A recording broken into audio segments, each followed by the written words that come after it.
Hush Your Face is coming straight to your ears. A podcast network that's changing gears with the Brand X Pod and Nerd-A-Wells. The Horribly Awkward Pod, Horribly Gamers as well. The Tavern Pod, Joyous Comedy. A 6-pod network family.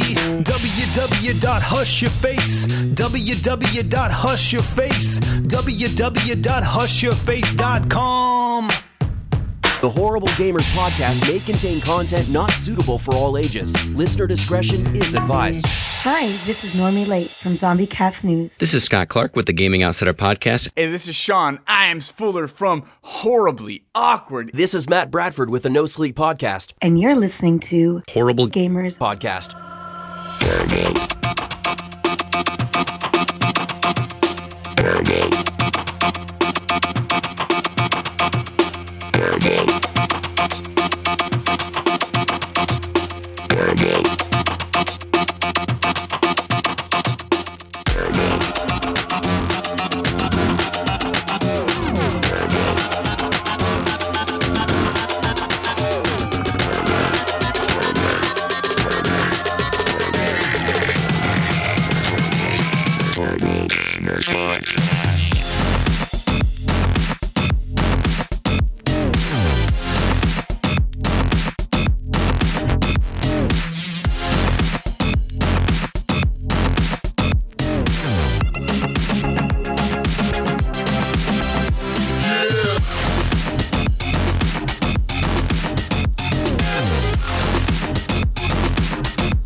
Show number 143, being recorded on April 8th, 2017. Ladies and gentlemen, I am one of your hosts, Jesus Gonzalez, also known as Jesus Walkslot. And today I'm joined by a few of my favorite co-hosts. But, guys, first off, I want to tell you real quick to go over to Twitter and follow us at _HorribleGamers, or go over to hushyourface.com. And that is our network where we are on. We're part of a great network, 6 shows. 6 awesome shows, including our brother show, Horribly Awkward, and our other brother show, the Nerd-A-Wells podcast. So go listen to those podcasts. Get us some good reviews. Also, leave us some reviews on iTunes, guys, because we really need them, and we really appreciate them. So, reviews on iTunes. Follow us on Twitter. Hush Your Face. And then lastly, but not the least important thing, but it's the most important thing, actually, go over to facebook.com. and you search for Horrible Gamers Community. You will see a closed group. It'll pop up. You see our logo on there, like the same thing you see on your phone right now or whatever you're playing the podcast on. And you join the group. Join the group. We'll accept you, just like we did for these 3 people, Dave Rowley, Mickey El Jefe, and John Smith. Yeah, but guys, now I want to welcome my Canadian co-host Ryan Gibson on the show. Welcome, Ryan. What's going on, Jesus? Another week. Let's do this. And I also want to welcome my favorite West Coaster, Gunny Chief. Welcome back, Gunny. What's up, guys? What's happening? How's it going? Yeah. And today we have 2 special guests, starting from the great California state. Our number 1 listener, number 1 HGP fan. He considers himself that. I'm sorry, Matt White. You lost your spot, buddy. But Evan Tanaka is on the show, guys. Welcome back, Evan. What up, guys? Yeah. Good to be back. What's up, Evan? Yeah. Fuck yeah. Okay, and we have one more guest, guys, from those other podcasts. You may know them, you may not know them, but you will know them after he introduces them. Welcome back, our very own Vengeful Jedi, Clint Thiele. Welcome back, Clint. Hey, what's going on? Hey, name your shows real quick. Plug them. You got 10 seconds. Okay. I am the host of the Geek Dig Podcast. Mm-hmm. Oh, nice shirt. Thank you. Also co-host of the Green Up Gaming and the Ridiculous Ramblings podcasts. Also with 2 new shows starting up in the works, so be looking out for those in the very near future. The VHS Matinee, and the Frag Out podcasts. Frag Out. Okay. Oh, okay. That's a lot of shows, but all right, buddy. I don't think you have enough. Yeah. You need more. No. You need one more. No, I don't. Wait, Gunny, is that an invitation? Yeah. Guys, you want to start one? Yeah, let's do it. We are a video game podcast. As you all may or may not know, this is a video game podcast, and we are here to talk video games. This week, we have a lot of news that dropped. Everybody was like, "Oh, it's April Fool's. It's never gonna happen, Jesus." But I said last week on the show, this might happen this week, and everybody made fun of me. Even I made fun of myself for believing it. But it happened, guys. We got Scorpio news, and we have a lot of other news, but we're going to start off, first of all, with what we've been playing this week. Guys, there's only one game that I've been playing this week. Well, two games, technically. Two games. All right. So first off, I want to say a game that I played this week. It's not a new game. It's an old game. It actually just became backwards compatible on the Xbox One. It's called Civilization Revolution. And excuse you. How dare you? I'm sorry. How dare you? I'm talking and wrong. Wow. It had to come out. That's what she said. See what we have to deal with on Horrible Gamers. Guys, game that I played, Civilization Revolution, backwards compatible. It's a 360 game. I fucking love this game. It's so much fun. I played it. It was fun. I had fun. You guys played it? Yeah. Yeah. That's it. Yeah. Tell me about it, man. Were you excited? Were you excited this became backwards compatible? It was one of my most anticipated games to become backwards compatible. I'm going to be honest with you. When they first announced backwards compatibility, there was one game that I wanted. It was this one. There's not much that I play as far as the RTS type game. Uh-huh. This one I played a little bit of, and I enjoyed it. I did have it back in the 360, and I did re-download it this week, which is actually currently on sale. What was it? It was like $8.99, I think. I think it was like $6.99 or $7.99. It was cheap. Yeah, it was like $8 or $9. Cool. Yeah, I remember when this became a Games for Gold title. I think that's what it was, and that's when I played a little bit of it. And it was okay. I didn't play multiplayer, just against the AI, and it was fun. Yeah, it's good. I don't play multiplayer. I only play against the AI, and the AI is ruthless, man. So there's like 5 different difficulties. The first one is like the super easy, like, oh, everybody will be peaceful with you and shit, and like, it's easy, right? You can like kill everybody, and nobody will ever declare war against you. The second one is like, oh, it's a little bit harder. Some people may declare war on you once in a while. And then from the third level up, it's like you're constantly at war. People are always trying to take you out. There's always motherfuckers trying to get shit from you or trying to take you out or taking over your cities, or they're way more advanced than you are. And that's where I started off at. I was like, oh, I've played this game before. I know what I'm doing. I'm going to skip the first 2 levels. I'm going to start at the third one. And I was playing as the Americans. And no, who was I playing as? It wasn't the Americans. I think it was somebody else. I forget. But I got destroyed, man. I had the fucking British attacking me on one side. Then I had the fucking Japanese coming from the top. Then I had the other dudes coming from the west. I was like, oh, I'm fucking dead. I couldn't, like, I was spreading out my army so far. I didn't have enough soldiers. I couldn't keep up the armies. I couldn't make enough soldiers to fucking fight this war. I had people coming at me with boats. They were landing boats on my shores and offloading people in the middle of the fucking map that I had. They were like unloading people in the middle. I had no soldiers in the cities in the middle because I had all my soldiers on the edges. So as soon as they came down and they started taking over my cities in the middle, I was fucked. I had like not enough soldiers. They weren't making any soldiers. I got fucking destroyed. But I don't know, Jesus, if because just the short time that I played that game, and I'm not really into RTS games, but I noticed I kept a lot of my forces, a lot of my soldiers, I kept them all as close as possible. Really? Again, that was just me first starting out playing. See, at first I was like, all right, you're going to declare war on me? I'll declare war on you. So I started fighting against the British, right? I started putting all my soldiers to the left. And then all of a sudden, I was like, I can't keep up. Their technology is way too advanced. They're going to destroy me because they kept killing my guys. I couldn't even I sent my entire army to the one city and they kept killing my dudes. I kept attacking the city. I kept attacking. And they just kept killing my guys. So I was like, okay, declare peace. So I gave him some gold to fucking declare peace with me. I called back my entire army from that side. Next thing you know, because the Japanese were at war with me from the beginning, they were like the first ones to declare war on me. Then on the right, all of a sudden the Americans were declaring war on me. And then I had like their whole fucking army coming from the right. So I moved my soldiers across the map. Of course, this was the beginning of the game, so I didn't have any roads. So they're like moving like one space in like every turn. So it took forever to get them across the map. And then when I got them across the map and I was defending that side where my capital was, shit comes the British again. Like, hey, motherfucker, our treaty's up. We're going to declare war on you again. Like, yeah. Oh, shit. I was like, God, this is horrible, man. So, yeah, it's hard. It's really... Yeah, I think I played on easy. Yeah, if you played on those harder difficulties, it's like nearly impossible, dude. I don't know. Yeah, it's brutal. But is there... I think you would have to just have like a smaller group of cities and just constantly defend those 3 little towns until you build them up big enough to like have enough armies to like expand. Because, yeah, that's crazy. Yeah. But keep in mind too, though, you got to adjust to your play style because, it may not be the military victory that you win with.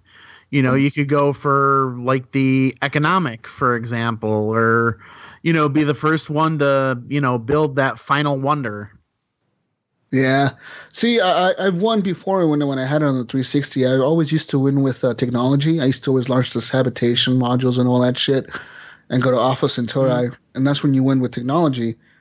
But then, there's a lot of times where I won with domination, so you could take over a bunch of capitals, and then at the end, whoever took the most capitals over won. But yeah, this time I was just getting destroyed by everybody, man. So I was like, you know what? Fuck you. I have enough armies. Because I would ask my advisors, like, what do you advise? And they would be like, oh, their armies are weak. We outnumber them or whatever. And I was like, oh, yeah, fuck them. Declare war. Next thing you know, I had other people declaring war on me. And next thing you know, I had like 5 countries against me. And I couldn't do it, dude. I died. But we'll be back. Don't worry. Jesus' country will be back. And then I played it again on the easier difficulty. And I kicked everybody's ass. So there's that. Guys, another game that I've been playing this week that I'll talk about in a bit here is Andromeda, man. I've been playing a lot of Mass Effect since last week. I told you guys I bought it, right? Yeah. That's all I played, guys. That's it, huh? Pathfinder. Your word. Pathfinder Jesus. That's who I am. We even had a little private chat. How Jesus are the said, Adventures of Jesus? Don't mess with my... And the Adventures of Jesus, I'm on Havaro. I've discovered Aya. I've peaceful methods. We've made peace with some people. We've got some people on the Nexus now. I'm about to like bang the reporter that's doing a story on me. I'm having fun, man. Yep. It's a fun time being a Pathfinder. I got some like crazy looking armor that's like, it's not Ket armor. Who the other guys? The Angara or whatever. I got that armor now. Yeah. It looks funny, but the armor's pretty powerful, so I was like, I don't give a fuck about the way it looks. I just want it to be badass. So I did that armor for now until I want to upgrade it to get the Helios technology or whatever, but that takes a bit to like research and all that shit, so I'm going to do that next. But I got it down, man. It's like this game is so much fun. I have everything down, the emails, the stories, the backstories. I've been reading the shit about my crew. I've been talking to them. I've been hanging out with them. I think one of the guys wants to bang me. I think it's Gil. I think he's gay and he wants to have sex with me.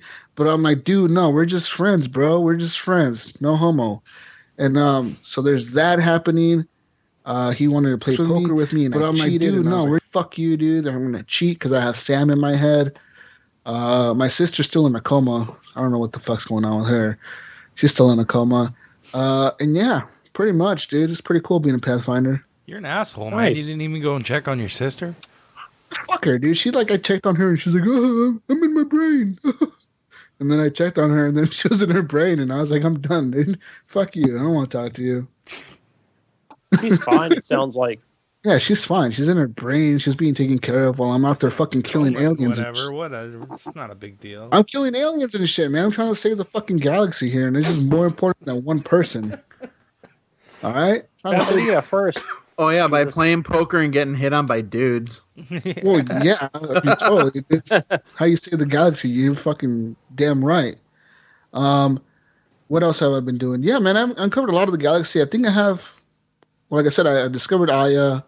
Havaro is the planet that I recently have pretty high up on the by ability or whatever. I have EOS at 100% now. And I'm working on that one ice planet. What the fuck's it called? The ice one? Volt or something like that? That's the ice one? You had to go to the 2 different planets, right? Yeah. So I went to Havaro. That's the one with all the plants. And then the ice one, I'm the one there. And that one, I'm kind of running around. I think you're caught up with me now, Jesus. Really? Yeah, I'm on that one. I'm on that one doing all the side missions and shit. I have so many side missions. This fucking game just throws them at you, dude. Yep. Like, hey, my sister went on an expedition. Go find her for me. I haven't heard from her in years. I'm like, dude, she's probably dead. I'm gonna tell all these people this. Like, I'm probably gonna find a dead body somewhere, and then I'm gonna have to report back to you that she died. But all these people they're so hopeful. So I'm like, yeah, I'll help you, bro. I'll help you. Don't worry. I'm the Pathfinder. It's cool. That's what I do. Pathfinder, Jesus. Oh yeah. Yeah, so, Marco, bitch. Pathfinder. I haven't played the game, but what does Pathfinder mean? Pathfinder's like Spectre, but cooler because you're the Pathfinder. So is it just like it's a title, your new character's title. Yeah. So okay. You're not a Spectre anymore, you're a Pathfinder. Oh, okay. So a Pathfinder there were the roles of the people who were because the game starts off where the whole all these colonies and shit, humans send an arc, the Turians send one, all the alien species send an arc across space for 600 years to a new galaxy, and they all got there. And the Pathfinder's job is to be able to set up, to make first contact with other aliens, to land on planets first, and make contact with aliens and to make them friendly or enemies or whatever to identify them. He's basically like a Spectre. He could do whatever the fuck he wants. Yeah, that's what you are. Right on. You'll like this game, man. If you like Mass Effect, you will really like this game. This game is fucking cool, man. There's racism in there. There's people that don't like me because they're like, fuck you, fucking alien. You come to my planet. I ain't selling you shit. He's like, all right, fuck you too, dude. I don't need you. I'm fucking Pathfinder Jesus. I'll go somewhere else. Yeah, pretty much. Take my business elsewhere. That's right. Racist bitch. Yeah, there's people that don't like you because you're a human. They're like, you're a fucking outsider. Don't come to me. Yeah, but you can change that. Can you? I don't want to change it. Fuck them. I don't care. Fuck you guys. You ain't scanning shit, bitch. If I got my face, and I smack them. I wish I could punch everybody like in Mass Effect 2. Isn't Mass Effect 2 where you could punch a bunch of people? You punch the reporter in the face. Could you use that? Yeah, you could punch I don't know if it was an option or whatever, but... with so. The right trigger thing pops up really quick. Yeah. Oh, yeah. The trigger Renegade. Yeah, I would do that to everybody in this game. Fucking assholes. Trying to help them in the face.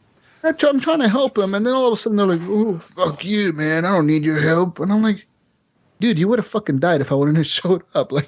The fuck are you talking about? You're getting your ass kicked right now. If I didn't show up, you wouldn't be here, motherfucker." And that's why, yeah, I'm like, whatever. It's cool. It's cool. It's part of the job. That's cool. I like. That's what I like. Another thing I liked about Mass Effect 2 was meeting new people. Whether it was a new race or another team member. Yeah. Somebody I would add to my team. Yeah, in this game I'm really playing it like Brink said last week. So you gotta be in the mindset that you're the Pathfinder. You're first dude to make contact with all these people, and there's some pretty crazy decisions you have to make. I won't even say what I did, but I made some pretty hard decisions already. Where just I legit had to pause. I put my controller down, I was like, okay, I can't choose. Which one do I choose? And I had to sit there and think about it because I'm like, if I do this, I'm going to piss off these people. If I do that, I'm going to piss off those people. Who do I want to piss off the most? Pretty much. It's pretty crazy, dude. That game is cool as fuck. That's pretty cool. Yeah. That sounds pretty cool. I like that. It's just it's like Mass Effect 1, but with prettier graphics, way better Mako. better shooting. The shooting is good. It looks better now. Yeah, that's just better now than right? it did when it came out. Because yeah. Yeah, the new eye animations they did to the eyes make them look. The people look more real, I guess. Do you remember that's one of the things I complained about at first was because the eyes were dead look in their eyes. They just didn't look alive. They didn't look like this. Right. Yeah, I don't know if you know that, Ryan, but I designed those eyes, so I just left the team. They had gunny eyes. But I have ran into glitches, guys. Inside joke, guys. I have ran into glitches in the game where, like, one of them. It was really weird. There was like a little tiny rock I was walking by, and Ryder just like went and hid behind the rock, like a little tiny rock, something you wouldn't even get cover behind, and he was like stuck on the rock. It's like the auto cover got stuck on it, and I was like, "What the fuck?" And I couldn't move, and I hit B, and he jetpacked out of there, and it worked. I was like, "Oh fuck!" I was in the middle of a battle, and there was like 3 crates or 4 crates, and there was one stacked on top of the other 3 that were on the ground. And I jumped up on one, and I ran to take cover, and a guy came from the other side, so I turned around, and when I turned around, I fell into the crate a little bit, and I was fucking stuck there. I could not move. I just kept spinning around in circles and jumping and jumping and jumping and using my jetpack and trying to use my little, like, I have the warp thing, so to dodge, you kind of warp away and turn invisible. Yeah. That didn't work either. I was still stuck in there. And then finally, just all of a sudden out of nowhere, I popped out of it and then continued the battle. Yeah, another one that happened to me earlier today, I actually took a video on it on my Xbox, record that or whatever. I just stopped recording. Hope you guys are still recording. Oh, Jesus, what are you doing? Hold on. Now I'm recording again. I'm recording. Oh, good. Good thing. Worse for you use gunnies. Me too. Guys, no, but today when I first loaded up the game, yesterday when I fucking finished it or whatever, I just talked to these dudes that were like some outsiders or whatever. It literally started me in that spot. I couldn't see anybody standing there, but Ryder was talking. Like, there was dialogue choices, and he was like talking to someone, and he was like, he was saying the same lines he said last night before I saved. He was like, "Yeah, you shouldn't be doing that in this part of this is my town, bitches." And then like, it's like, make your dialogue choice. And I was like, what the fuck? And I was clicking dialogue choices, and he was talking, and he was like looking like this. He was like, and then he like turned his head all the way around. It was fucking creepy, dude. Like, he literally twisted his head all the way around and was looking at the camera. Up. And he was like, and I was like, what the fuck's going on? And it was like, Xbox record that in there. That's some Assassin's Creed shit, man. Yeah. Mm-hmm. And then I was like, oh, no. Like, my save is broken. No. And then when the dialogue choices was over, it was like, oh, continue playing. I was like, okay. Well, fuck.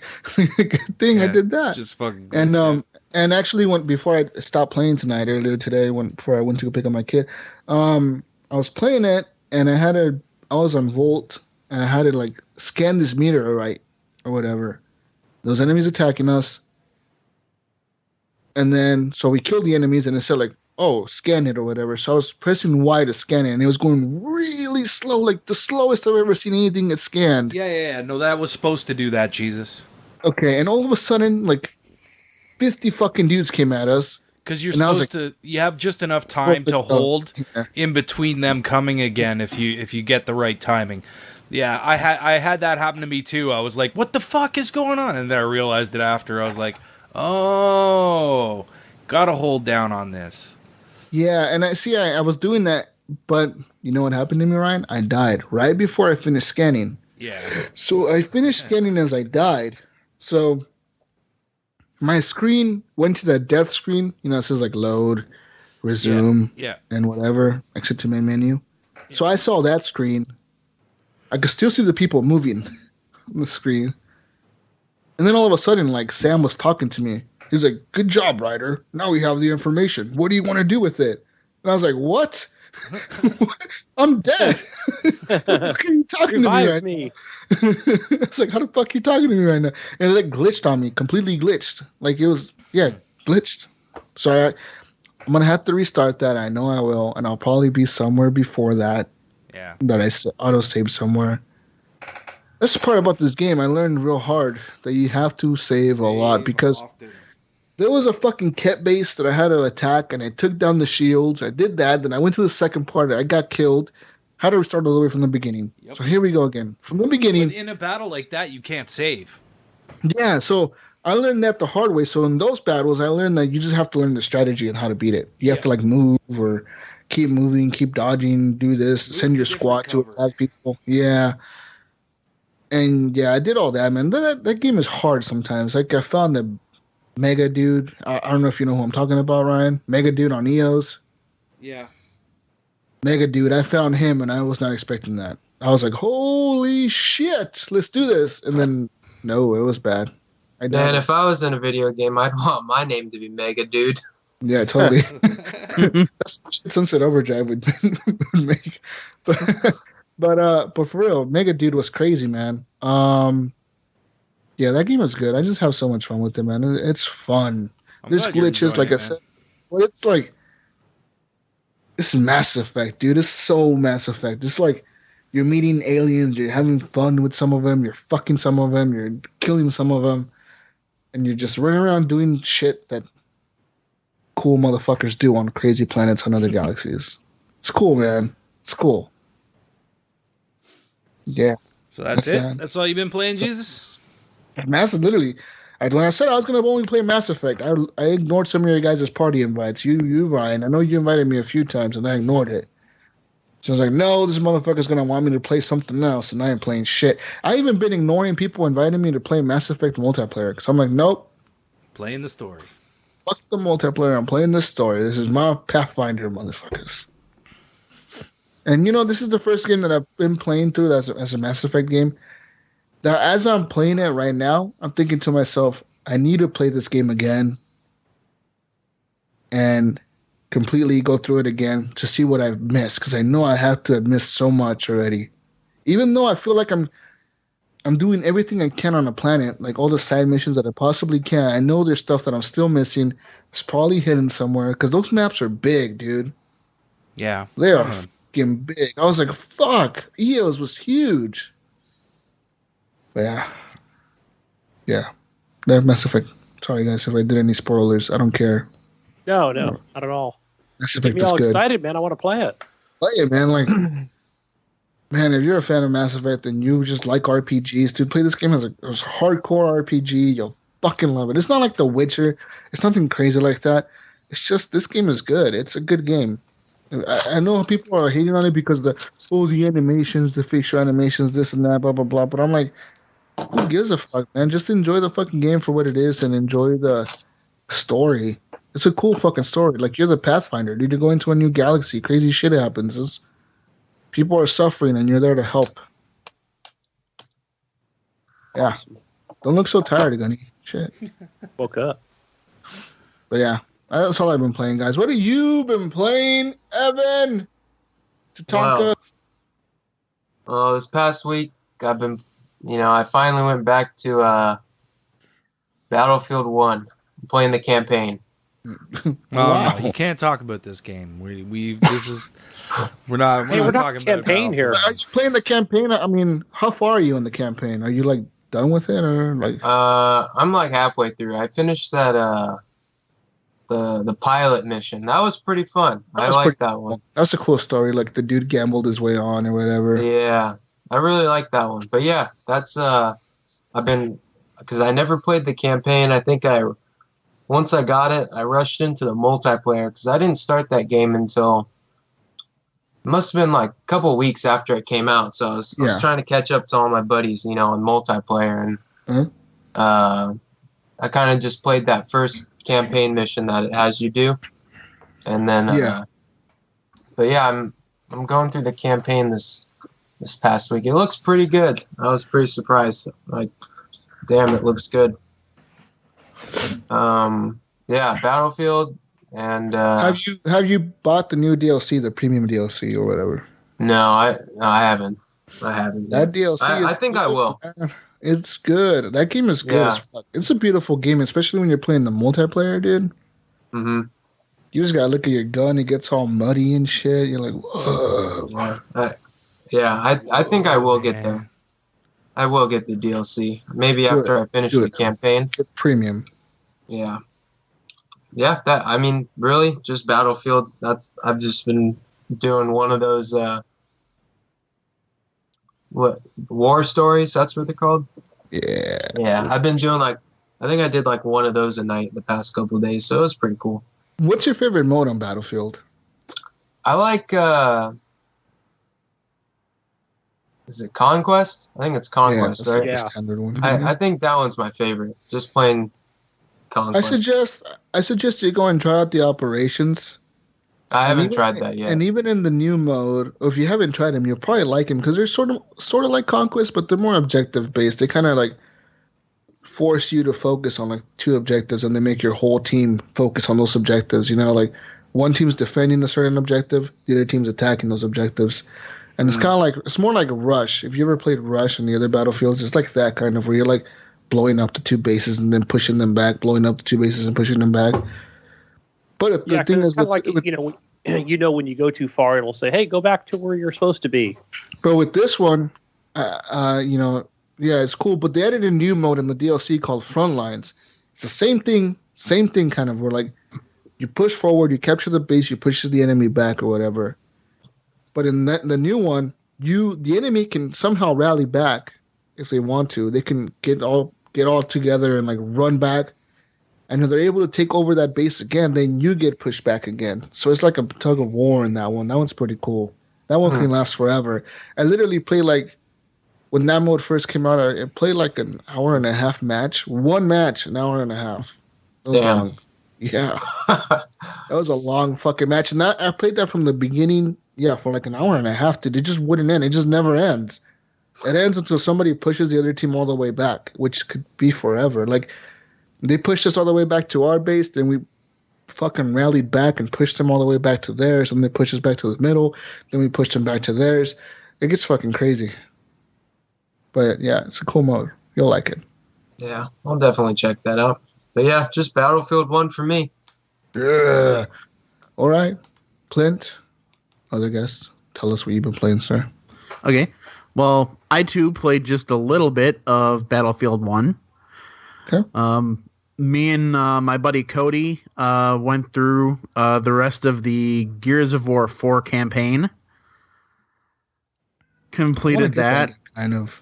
Holy shit, that ending. It's good? I haven't played it. There's a reveal. Dude, there's a reveal at the end that is mind-blowing. That's all I'm going to say. Phoenix is the king of the locusts. Dun, dun, dun. Oh, okay. I'm not saying anything. Don't say anything. No, I mean, I need to play it. I saw it on sale on CD Keys this week for it was $45, and I was like, I should buy this. I should really buy this. And then I was like, is it going to be on sale for the spring sale? But Mass Effect. Always. It might be. It might always be the first party sales. I should check that list. Yeah, but sale. No, but that was fun. And then I too played a little bit of Civilization Revolution. Yeah, that game's good. Yeah, my preferred civilization to start with is the Aztecs because of the gold bonus. Yeah, but you see, there's that, but the gold bonus doesn't really matter because it goes from ancient to fucking medieval or whatever, pretty quickly. So the ones that I like to start off with is the Americans, because at the end of the modernization, the Americans get a boost. They get the boost from democracy and stuff, and or the Germans, because the Germans get the boost in all their military. So they start off with veteran soldiers, and then by the time they're modern, they get all these fucking cool ass tanks and airplanes. But also the Mongols. The Mongols are pretty cool to start off with because every barbarian village that you can find and raid automatically becomes a city of yours. Yeah. That's fucking cool. It's a cool perk. Yeah. No, I like it. But like I said, I don't typically play that type of game much. I'm sort of teaching myself with that one, so taking it slow. Yeah. But other than that, with as much hate and frustration as I currently have for Sony and the PlayStation Network. Yep. See the Horrible Gamers community post for more information. Yeah. See you guys. I'm driving people to the community. Good. But no, I've actually been playing the Kingdom Hearts 2.8 Final Chapter Prologue. Specifically within that one, Dream Drop Distance, which was originally on the 3DS. Yeah. Which I never got to play before, and I'm really enjoying it. I also have, I once I finish that one, I have the 1.5 and 2.5 remixes, and I just found in the garage the other day my old strategy guide for the first Kingdom Hearts. So I'll be, eventually playing through those. But then I also just got it's backward compatible on the Xbox. It's called Eat Lead: The Return of Matt Hazard. Oh Yes. man, That's a good one. Dude, I love that game. It's funny, but it's not a very good game. Oh no, not. it's not. It's a terrible not. game, but if you can stomach your way through it, you'll get some good laughs out of it. That's the thing. It's very comical. As you know, I'm one who appreciates the puns. Yeah. So, like there's one of the first levels you're in, and you're like, "Yippee-ki-yay, mother!" Wait, I can't say that. Yeah. What is that game about? I've never heard of that game. Basically, you play as he's literally aware that he's a video game character. Yeah. But he was kind of like the old Duke Nukem, where he's just in like this string of just action games. He's like the quintessential action hero back in like the 80s and everything. Okay. And he's in this new game to find out, what he thinks he's starring in, only to find out that he was supposed to be killed off in the first level, and they were going to introduce a new action hero. Yeah. Clint, if I remember, this is just like a regular 4D type game. It's not a side scroller, correct? No. No. Because I vaguely remember this when I first got my Xbox 360. I bought this. Yeah, it's an old game. Yeah. Yeah. Oh, what's it called again? It's called Eat Lead: The Return of Matt Hazard. But if you just look up Eat Lead, it should show up. Yeah, it's a third-person shooter, isn't it? I thought it was. Yeah, it's a third person. Yeah. Now, the funny thing is, I never realized this until today. The two main voices in that game, like the guy that voices Matt Hazard is Will Arnett. Yeah. Which I did not know. And then Neil Patrick Harris does some voices. Yeah. I was like, oh, that's interesting. I couldn't pick them up. Yeah, that game was crazy. It's a tough one to get through, but it'll make you laugh. It's probably something you can get for like $1.26 at GameStop. Oh yeah, yeah. You can find it in the bargain bin for sure. Super cheap when I picked it up. Yeah, I don't know. I kind of haven't been able to focus on like one single game, so kind of spread myself out there a little bit. I wanted to spend more time on the PlayStation and play a couple other things, but I can't access my account right now. Thank you, Sony. They're so screwy with that. Yeah. Gosh, and you're not the only one. I've seen other people where it's like, oh yeah, I went to buy Neo and what's the other game that Ryan was playing? It's like, no, they suspended my account. Like, what? Yeah, well, what happened was like a month ago, I was actually hacked. And I called support, got that big surprise. Lizard Squad. No, so anyway, I go to get on the other day and I can't access my account again. So I get a hold of them and I'm like, you guys know, I've been hacked. Only, they're like, no, apparently we temporarily disabled your account. You're going to get an email to update your password and security, blah, blah, blah. Then I end up finding an article yesterday that apparently there was a bunch of maintenance updates on the PlayStation that messed with people's accounts and like wiped their passwords and disabled their accounts. Yeah, because it must have happened to a lot of people. Oh yeah, it did. And then the password reset emails that they're sending, the links aren't working. They're expiring way too quickly. Like when they send it, they'll tell you have 24 hours to complete this or the link will expire. Yeah, I did it like less than 8 hours later, and it was telling me that the link was expired. Huh.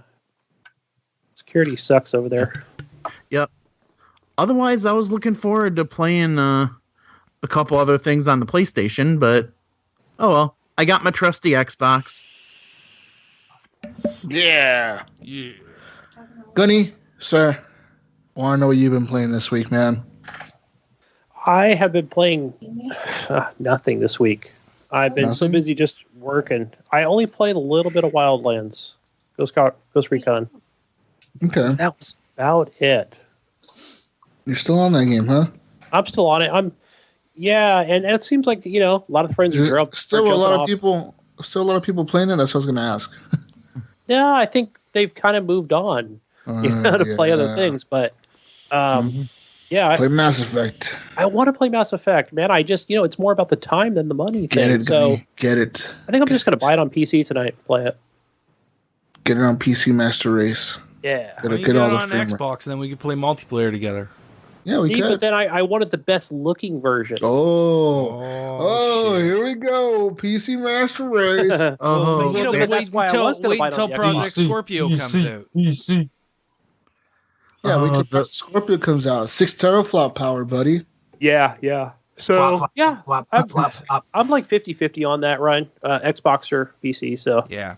I might go with the... me.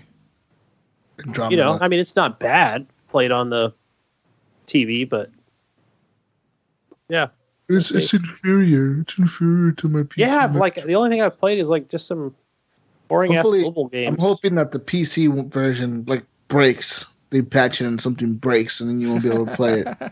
You take that back, Jesus. Yeah. Well, it's not like they haven't released an unplayable PC game before. Batman. Yep, Batman. I will take this time to ask Clint a question. I've never played a Kingdom Hearts game, but I've been listening to other podcasts. I think the only time I've ever seen a Kingdom Hearts game being played was when Clint streamed it. Really? Yeah. I thought you froze it for a minute, Clint. That look on your face. I think you hurt his brain.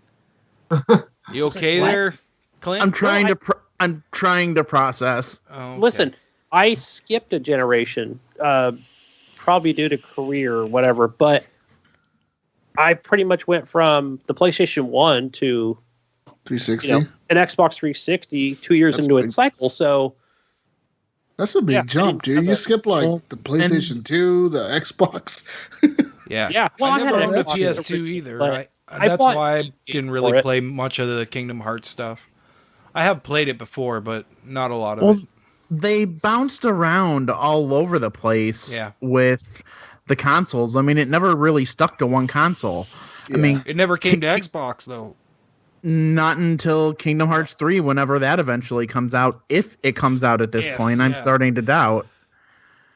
But no, the first one came out on PS2. The second game to come out, which was Chain of Memories, was on the Game Boy Advance. Kingdom Hearts 2 was PS2. Dream Drop Distance was 3DS, the 3DS. Coded came out on mobile phones, and that was it. Birth by Sleep was the PSP or possibly the Vita. Or no, I think it was PSP before. I think this was before the Vita. But then there have been other ones like they ported and remastered Chain of Memories for the PS2. Yeah. Then they put the collections on the PS3, and now they're remastered for the PS4. And it's all remastered. So Clint, since I've never played any of these titles, is that something I may want to go back and look at? I mean, one of these remastered games. Do you like Disney characters? Mm-hmm. I like Mickey Mouse. Who doesn't like Mickey Mouse? King and Minnie. She's the queen. But no, if you like the different Disney movies and different Disney characters, Also, were you a big fan of Final Fantasy at all? Yeah, but I like the Aladdin. Yeah. Okay, Kingdom Hearts is literally a Disney / Final Fantasy crossover. Yeah. And there's a number of Final Fantasy characters that make their appearances in the game and interactions, and there are a couple of little lands and levels that are and characters that are created specifically for this universe that weren't either or. But I mean, I think if you like just the Disney alone, and the Aladdin level Agrabah is a lot of fun too. But yeah, I think you could. I think you could very much like it. Nice. Are those games? There's what's the most recent one though? Aren't they kind of old? Yeah, but Yeah, they're they're pretty being old. remastered. Yeah, they're always being remastered. They've been remastered for the PS4 now. PS3, yeah. Oh, okay. Yeah. Oh, and then there was another like mobile one that was called Kingdom Hearts Unchained. Yeah. Sounds kinky. Yes, it does. On the 2.8 Final Chapter Prologue. I don't know where the hell they get these names. But yeah, they just make numbers names are always up. just Like, ridiculous. yo, what number can we put on this one? 3.5. Do it. Well, part of the reason they went with 2.8 obviously is because 2 was already done. Yeah. 3's not out yet, and some of the content on the 2.8 leads right up to 3. Yeah. Yeah, still. So it's like they're trying to. All I know is we're gonna get like a 2.9 or something soon. I don't know. 2.8.5. But no, I think the Unchained was the most recent one to come out. Other than the like different collections. Okay. All right. What about you, Ryan, Canadian friend? What have you been playing, sir? I have been playing lots of Mass Effect, same as you. Pathfinder having a good Ryan. time pathfinding my way through the galaxy. So, pathfinding shit out of that galaxy? Yeah. I am pathfinding the shit out of that galaxy. I'm also still playing Zelda. I think I'm going to be playing that for a long time. Forever. It's something that I'll just come back to and play a little bit of, and then put it down, and then come back to. And so I'm still having fun with that. But on the Switch, I also picked up Blaster Master Zero, which is the sounds kinky again, doesn't it? Yeah. Blaster Master. Yeah. So, anyways, if you guys don't know what it is, it's like it was a NES game or an SNES game. I can't remember. NES. Yeah, and you're this little dude that has a tank, and you lose your frog or something like that. I don't know, and you have to go and find your frog. I don't know. It's a weird story, but basically it has sections where you're driving around in the tank, and that's like a side-scrolling, almost Castlevania, Super Metroid kind of style game. And then you get out of your tank and you go into a little door, and then it switches to like a top-down view, and you're like dude walking around shooting all the stuff and trying to find like a new upgrade for your tank or whatever, or new health or whatever. So very, very similar to like the Super Metroid Castlevania kind of stuff, where you're wandering around. Sometimes you can't get to a certain area because, you don't have that power up or whatever, and then you can come back to it later and find your way through. But you know what? For a little Switch game, I mean, it was only $10. I'm having fun with it. It's a fun little game. If you're looking for something to play on the Switch and you haven't tried out Blaster Master Zero, check it out. It's pretty good. And then I received a code for Old Time Hockey. I think Brian Tulp Jr. actually posted something about this in the group a long time ago about it coming out. It kind of looks like NHL 94. So I was like super hyped because I was like, oh, this looks like it's going to be cool. And I'm like, I used to play NHL 94 all the time. It was great. Just 2 buttons, blah, blah, blah, blah, blah. It was fun. No. This game is no good. No bueno. No bueno. It's really bad.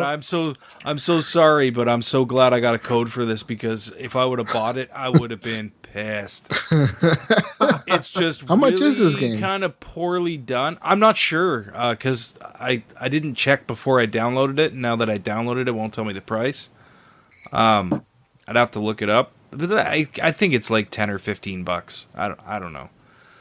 I mean, it had some redeeming qualities, but for the most part, it was just like, no, this is not, doesn't feel right. It's really slow. There's no like skate boost, and I don't know. It's just, it was a mess. It wasn't very good at all. So I would say stay away from old time hockey.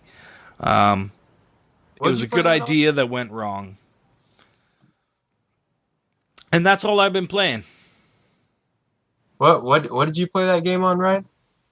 PS4, I think. Oh, okay. Yeah. I don't know. Is it on Xbox? I don't If even it is, know. I'm not going to buy it. No, don't. Don't. It doesn't really matter if it's on Xbox. Just don't buy it. Or PC or anything. Yeah. Just don't buy it. Yeah, altogether. But I did play it on PS4. That's what I got the code for, so. All right, guys. And that's all we've been playing, man. But yeah, Mass Effect. I say go try it out. They patched it. It looks pretty good now. But I mean, there's glitches still, and they have lots of patches. I think they released a bunch of notes. Though, you know? Yeah, they released a bunch of notes saying they're gonna patch it every like month. They're gonna like update, and it's just like Battlefield 1. Every month it's gonna get like a mega patch or something that fixes things. No matter how much I bitched about that game, I'm still enjoying it. You know what I mean? Like, It's fun, man. I bitched about all the shit that was wrong with it, but I didn't hate the game. I never said, it was a terrible game. I still enjoyed it. I just hate the stupid menus and the fucking... the menus are not that bad. Once like... God, shut no, up. for some Those menus reason... are No. fucking horrible. Shut Shut up. I don't want to hear nothing For about one the reason, menus. okay, listen. Playing Mass Effect 1, 2, and 3, like, those menus were pretty complicated. These menus are exactly the same. They're the same fucking thing. It's just I think we haven't played a Mass Effect game in so long that we've gotten used to, like, just normal menus, like Call of Duty menus or what, just regular menus, right? But, like... I just don't want to go into, like, 50 menus to find out that a stat isn't right, and then I don't need that thing, and then I got to drop back out of those 50 menus in order to get back. At first, I was like you, like, oh, this sucks. But then, like, dude, playing it like 20 hours straight or whatever, I was like, oh, this is fucking cool. I don't give a fuck about this. These menus are awesome. I just stopped using it. I use them all the time. I check my stats. I check what I need, how my armor development's coming along. Upgrading and stuff like that, obviously. But I mean, when I don't craft shit, I don't touch any of those menus. I like that they added the fact that you can now skip the little animation inside like each galaxy cluster thing or whatever the fuck you call them. Oh, did they? Yeah, you can like, you know how like before you like when you click like, you were, like on EOS and you had to click onto the other planet or whatever, it'd be like flip the camera over there and like take you over there. Yeah. Now you can just press X and it like zooms into the planet and like you already like flew there and then just pops up the planet like, oh hey, this is the planet. Yeah, that gets a little annoying after a while. It was cool at first, but then it's like, yeah. I need to watch this every time. Yeah, skip this. Yeah, that's what I do. Like I'm like, oh, this is not cool after like 50 times doing this. Or when you mess up going somewhere and you go into the wrong planet and then you're like, oh fuck, and then you go to get out and then you go to the wrong fucking planet again. You're like, ah, fucking Christ. That's happened to me. Yeah, that's happened to me. But yeah, that game is fun. I'm enjoying that game. Yeah. Some of their side missions are kind of hard to track because they don't actually go into your side mission thing. They go into like additional task. Yeah. So I have to remember like, okay, what did that dude tell me to do? He told me I needed to go pick up some movies over here. So I'm gonna find the guy that, and then I'll see the thing that says like, pick up movies for this dude. I'm like, oh, okay, click on that one, and then it pops up. Yeah, it's really weird the way they do that. Because a lot of those are just like Sam saying like, if we find any more of these things, I can scan them and then we can upload the navigation points.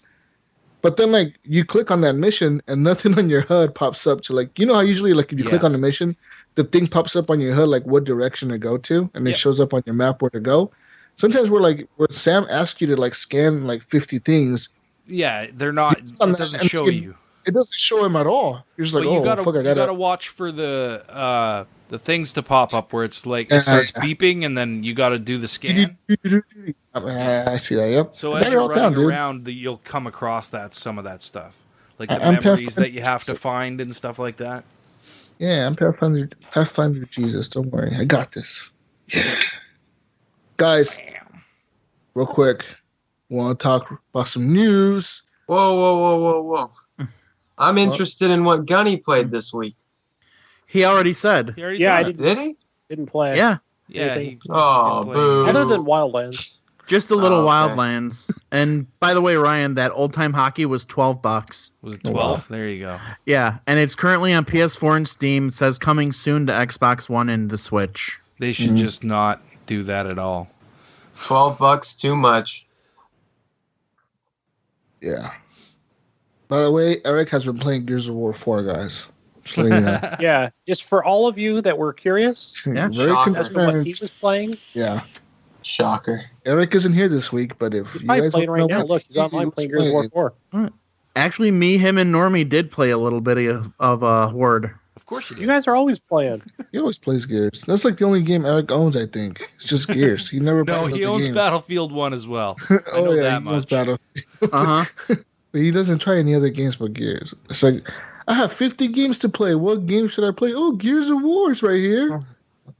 Yeah, Eric, you better not trade in that Battlefield 1. I'll be pissed. He has all his tiles on his Xbox. It's just one tile. It's Gears of War. Gears it's like of War. really super, it's super sized. And then It's his background too. And then he has it's super sized. It's a massive fucking pit. It's a massive tile. It's just like Takes one up huge his whole tile. fucking pin area, just one tile. Gears of War 4. And then he has Battlefield 1, but he didn't install it. It's still in the shrink wrap.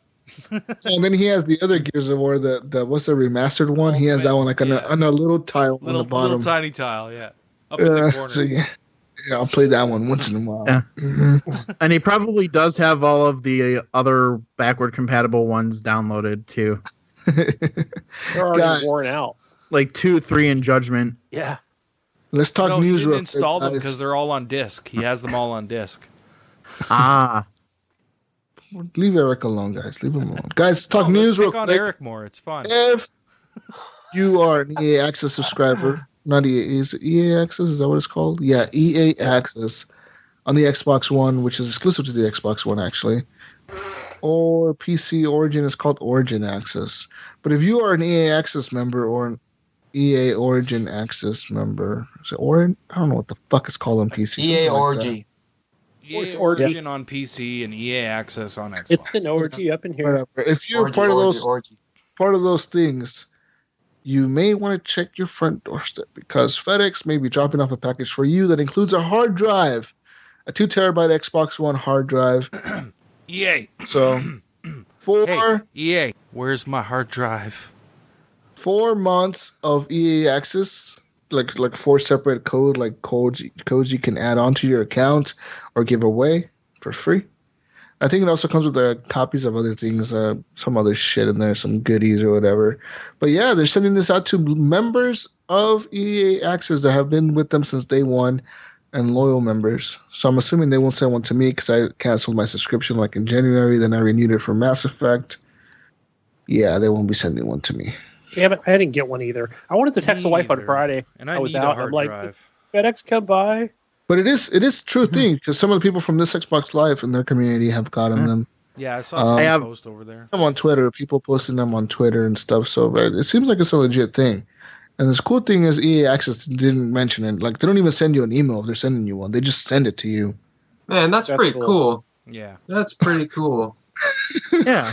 I want And one. I think I was going to say, I think I You saw get a a 2 deal. terabyte hard drive for that shit. That's pretty cool, man. And like they're the Xbox branded ones. So those things cost like $150 a piece. Don't send Yeah. one to Clint. He just bought a new hard drive. Send one to Yeah, me. I need Yeah. one. My Yeah. drive is full. I need a new one. EA, if Yeah, you're I've listening, got. please send me. Please send me. Same here. Yeah. I've been with No, EA I've got- Access, not from the beginning, but pretty damn close. Come on, EA. Pretty damn close. But no, I did just throw an 8 terabyte hard drive on my Xbox, and the 4 terabyte is still connected. Oh God! I just have to pull that off because I was going to use it for the PlayStation, but now that I'm all fuck Sony, I'm going to put it on my laptop. What? How do you have that much storage filled up? Or you could just mail it to me. Because I have currently like 320 games installed on said hard drive. I only have like 11 games on disc. The majority of my games are digitally purchased. Yeah. I mean, I have as many games as you do, Clint. I just don't have them all installed. I keep them all installed. You never know when I'm going to play that game. What's your count now, Clint? I'd have to look, but I think I'm at like 321, 322. Yeah, I'm in and around the 350 area, I think. Damn. Oh, I think I'm at 250. Yeah, because I don't think I bought anything this past week in the deals with gold. I know I got the Zombie Army trilogy like when that was on there a couple weeks ago. Oh, that's a good game. I like that game. I'm enjoying that one. That game is totally Sniper Elite with zombies. Yep. And I liked me some Sniper Elite. It's called Zombie Army Trilogy. Yes, I bought that early on. I think when it first Gunny, I think came out. You've talked about it before. Yeah. That is a good game. It's a great co-op game.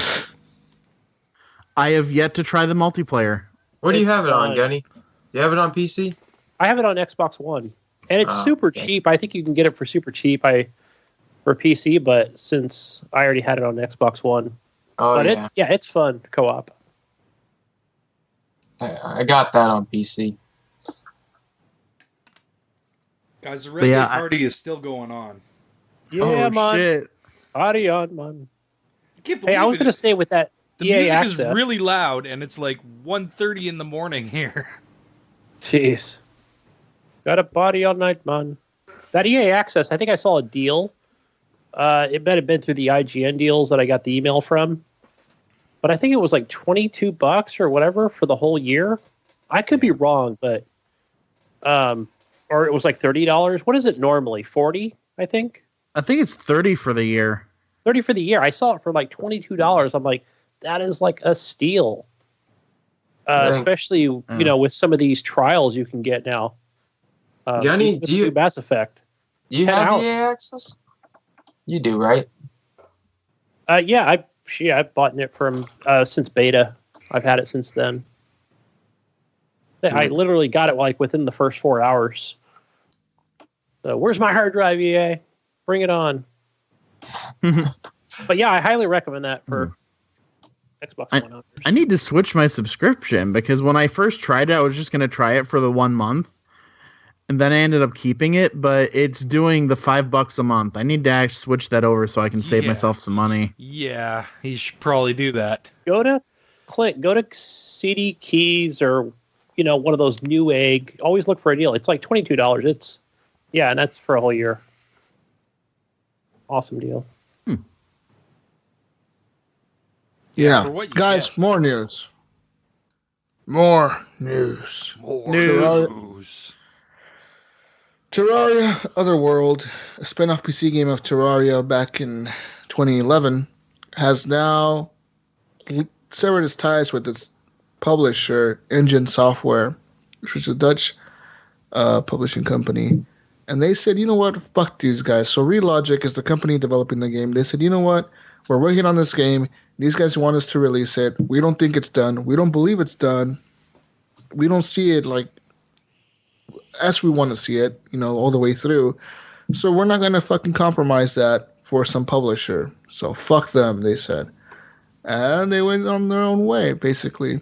So now Relogic has said they still plan to release Terraria Otherworld on the Nintendo Switch this year.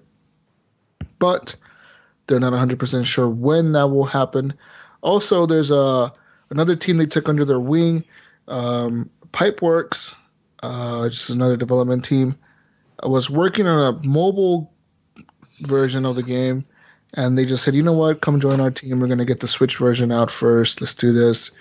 So You might see this game on the Switch. Well, you probably will see it on the Switch. It's been announced for the Switch. But you'll probably see it on other platforms as well. So I'm assuming it'll come to the Xbox Scorpio, the Xbox One, PlayStation, and all that Switch shit. exclusive. Terraria. That game's alright. I played some of it on my phone, I think, a while back, a long time ago. I like it. I've got it on Steam and Xbox. Yeah, I never got into that game. It was It's like alright. 2D Minecraft, right? Yeah, it's like, literally Yeah. 2D Minecraft. Yeah. That game's. I don't know. What do It's you got there, popular. Evan? What do you It's got to popular. say? Just spit it out. It's a popular I don't game. know. That's not. Okay, how close in popularity is that to Minecraft? Because I see a lot. Like my Popularity wise, I don't know if it's as big as Minecraft. It wasn't as big of a hit with the kids as Minecraft was, but it's pretty big though. It's still pretty big because you do like Google, because you know how you can search Google for like a Minecraft house or something, and you see like hundreds of results with just stuff that people created. It's the same thing if you search for different like builds in Terraria. Yeah. Like you could just, type in like Terraria house and you're still going to get like hundreds of search results. Yeah. People like it, man. It's a cool thing. There's another Yeah. There's a lot My of kid games used to play like a lot that. of Terraria. A lot. Yeah. As well as Minecraft. I asked because that's all I have a little brother. He's like 9, and that's what him and his buddies are playing. So I was like, I wonder if that's getting like the new, like pretty close to popularity. It won't be the new Minecraft, but it's pretty close. It's a close second. I think it's more of a Terraria side would scroller. be more aimed at like preteens and teens, whereas Minecraft is a little more everybody. Yeah. Yeah. Because my 5-year-old nephew loves Minecraft, and my 10-year-old nephew he's actually enjoying Lego Worlds. There's one thing my daughter told me today. She told me about this guy. I forget his fucking name. He's a YouTuber. But she was telling me about this guy. And I was like, who the fuck is she talking about? She was like sitting there. She was like, yeah, this guy. And she kept mentioning his YouTube channel. And I was like, who the fuck? And I asked her, who the fuck is this guy? I was like, who is this person? I forget his name. I'm looking it up because I think my sister is seeing them with the kids tonight. And then she was like, oh, this guy who lives in Canada. And I was like, what? What? Who are you watching? It was Ryan. she's like, oh, this kid. He's like, he's I'm a the kid. only guy that lives in Canada. He's a kid. He's a kid that plays Minecraft, I'm assuming, and shit like that. And I don't know, it's really weird. I was like, she watches streamers? It's kind of crazy. But I guess kids do that. I mean, It's a thing, man. Yeah. it's a thing, to watch streamers, I guess. Yeah. It's really weird. It's just weird. I mean, having 5-year-old kids watching them. There's a When couple you can't streamers I afford to play recommend. games, you watch other people play them. No, she tells me she does it because her mom doesn't let her play Minecraft all day. She's like, my mom doesn't let me play Minecraft, so I just watch it. And I'm like, what a loophole. Yeah, I know. That's cheating the system right there. I know, right? Like, I was like, what? Is it Dan TDM? Yes. Yeah, there's some kind of event here in Chicago tonight, and my sister got tickets because both of my nephews watch him, the 5 and the 10-year-old, and she took them both to see him. Oh, wow. That's exactly what she was talking about. She's like, yeah, this Canadian Dan TDM. And I was like, who the fuck is Dan TDM? And she was like, the Canadian. I was like, the Canadian? And she was like, yeah, he plays Ryan? Minecraft and game.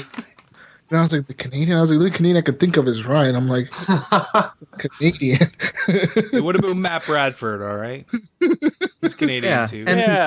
And Brian Tulp. And Brian Tulp is Canadian. You're forgetting all the Tulp Canadians. Sorry. Yeah, Guys. you better be sorry. Hey. Sony might launch PlayStation VR in Japanese arcades and amusement parks. So the next step, Sony says that they're working with different people and stuff like that in Japan to maybe put VR headsets in amusement parks and create virtual reality experiences, which is cool. It's kind of weird. It'll be a big deal for Sony because they could pump up those numbers of those VR systems sold. It's a big thing. I don't know. Think it'll help them, guys? I'm not sure. Sounds unsanitary. Very. Right? Like, how many people are going to be wearing these things? And you got to think about that. Yeah, imagine putting one on. It's all sweaty and all they do is scrape the Lysol real quick. Yep. Wipe it down with a Lysol wipe. Yeah. Want some Lysol real quick and hand it to you? Like, I still wouldn't want somebody else's. Eyes burn. Ah! Sweating into your face, the Lysol soaking into your eyes. I still wouldn't want that somebody else's 0.01% of germs left over. It'd be kind of weird. They're gonna make you like put on one of those when you go to those go-kart places, put the mask on first. Hat, Here, put this face sock on. You gotta pay $10 to wear this face sock on your head. This little paper, paper right? thing. Yeah, I think that's what it was. Just where the glasses touch. Or it's like when you go do those indoor kart racings where you put that thing over your head. Yeah, the face sock. Yeah. Yeah. That's what I meant. Yeah. We'll see what happens, though. So there you go, guys. If you live in Japan, be ready to see some more PSVR units out there. Guys, Microsoft has now banned console emulators from the Windows Store. They say no console emulators will be allowed on the Windows Store on Windows 10. They're saying it kind of, fucks with, it's legal matters. They're pretty much. They don't want they don't want to get sued by Nintendo and shit. Something about this when they originally started saying that they were releasing the emulators on Xbox and stuff like that, and then they started shutting them down quick because they can get in trouble. Let's just be honest; they can get in trouble for that, and they got to do it.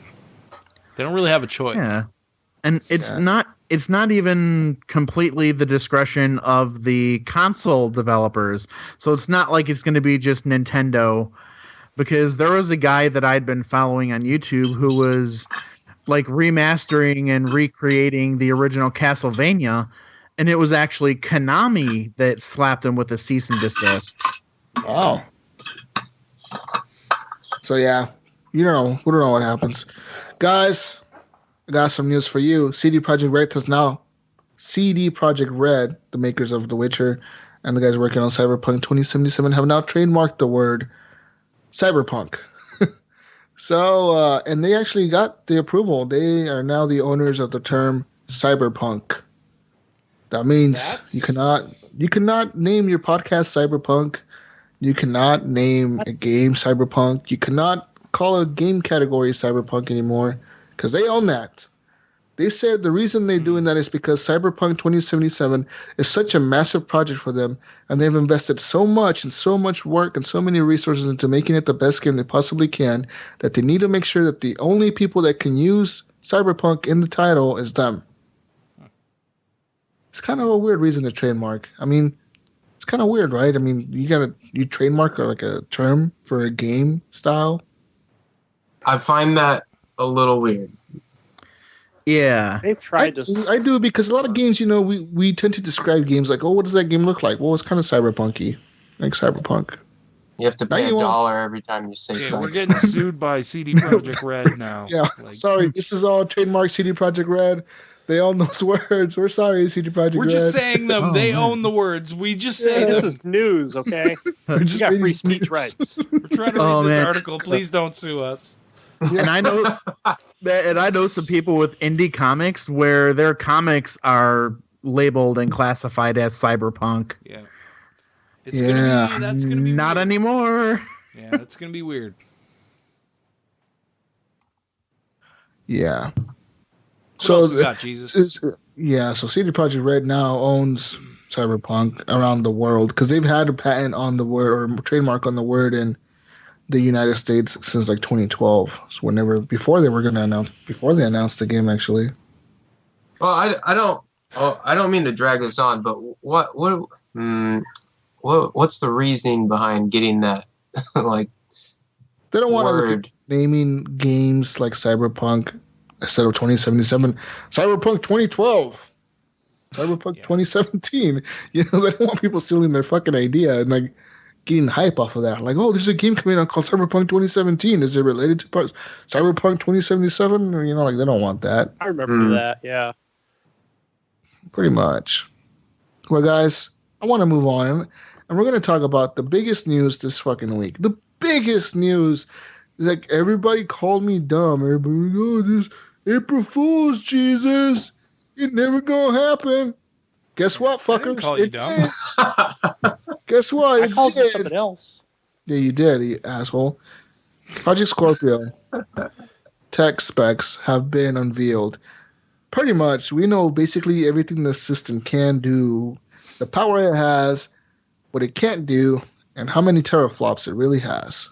Guys, I'm going to tell you right now, it has 6 teraflops of power. 6 teraflops. That's all you need to know. 6 teraflops. Yeah. 6 teraflops. That's all you got to know. They just got to put a trailer out that says 6 teraflops every 5 seconds, and you'll be fucking hyped. 6 teraflops. I work hard making teraflops. Guys, are you guys 6 excited for the Scorpio? teraflops. Have you guys seen it? Have you guys seen the specs? Have you guys seen the video? Yes, I have. Yeah. How excited are you guys? On a level from 1 to 10 being like fucking awesome, I'm like at 11. I'm pretty fucking hyped. Yeah, I'm sitting at about a 12 there, Jesus. I'm pretty hyped, man. You're more I'm feeling hyped it. than I am. Yeah. Oh You know where my. I'm at? I'm right at 10. Whoa. Gunny's sitting at a 10. What about Way you, to kill the Vengeful? hype. I was here. Now I'm here. Oh. Oh, That's- all the way up, folks. Ooh. Yep. No, at first Don't I was. start that again, Gunny. Oh no, but no. At first I wasn't. At first I wasn't like that impressed or intrigued, just like with the initial announcements and stuff. Yeah. But so I think my interest level was like a 1 or a 2 because I was like, great, pissed off that I got to keep buying new hardware and shit. But now, I mean, after looking at this and checking out the video, reading through the specs, I'm like, no, I'm like right at that 10 level now.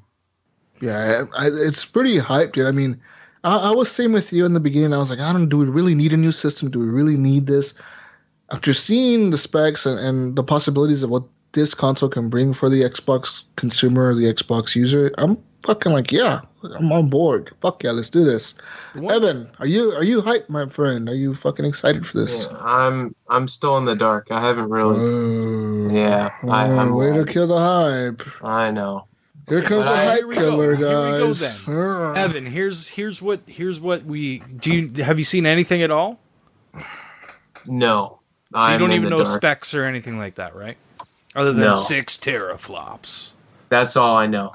6 teraflops. So you need to know, my friend. All right, it really Jesus. has 6 teraflops. Enlighten me, please. Okay, so Xbox One CPU is 8 custom Jaguar cores clocked at 1.75 gigahertz. The PS4 Pro also has 8 Jaguar cores clocked at 2.1 gigahertz. More the powerful. Scorpio has 8 custom x86 cores clocked at 2.3 gigahertz. So that's your CPU. Okay. So it's a little bit better than the PS4 Pro. Right now. Not by a lot. People are still kind of saying like, "Oh, it's still based on the Jaguar chip." Yeah, it is, but it's a little. No. It's an overclocked x86. one. The Jaguar. Yeah, but it's a custom, right? Isn't that? It's still a custom Jaguar core. I The think. way the board is built is cool. Like if you watch the spec videos, there's a lot of like little custom stuff that they did. That Microsoft did to make this technology work the way it's supposed to. Now, I mean, this is all speculation even still because, like, nobody has their hands on this other than this guy and people at Microsoft, right? Yeah. The guy from Digital Foundry. And I don't think he got to really touch it. I think he just got to see, a presentation or whatever and actually I think he really got to touch it. I think they actually invited him to the Microsoft headquarters. He even said he didn't play a game. He saw that demo of Forza 6 running. So anyways, moving on to the GPU. So Okay. we'll go Xbox One is 12 GCN compute units at 853 megahertz. Xbox One S is at 914 megahertz. The PS4 Pro is 36 improved GCN compute units at 911 megahertz. So, no, it's still less. Okay. I was going to say the 1S runs at higher megahertz, but it's only 12, so not 36. Scorpio has 40 customized compute units at 1172 megahertz. So your GPU is pretty fast. Wow. So memory is 12 gig, memory on the Xbox One is 8 gigabytes of DDR3 RAM with a 32 megabyte ES RAM, which is basically a cache just to like speed things up.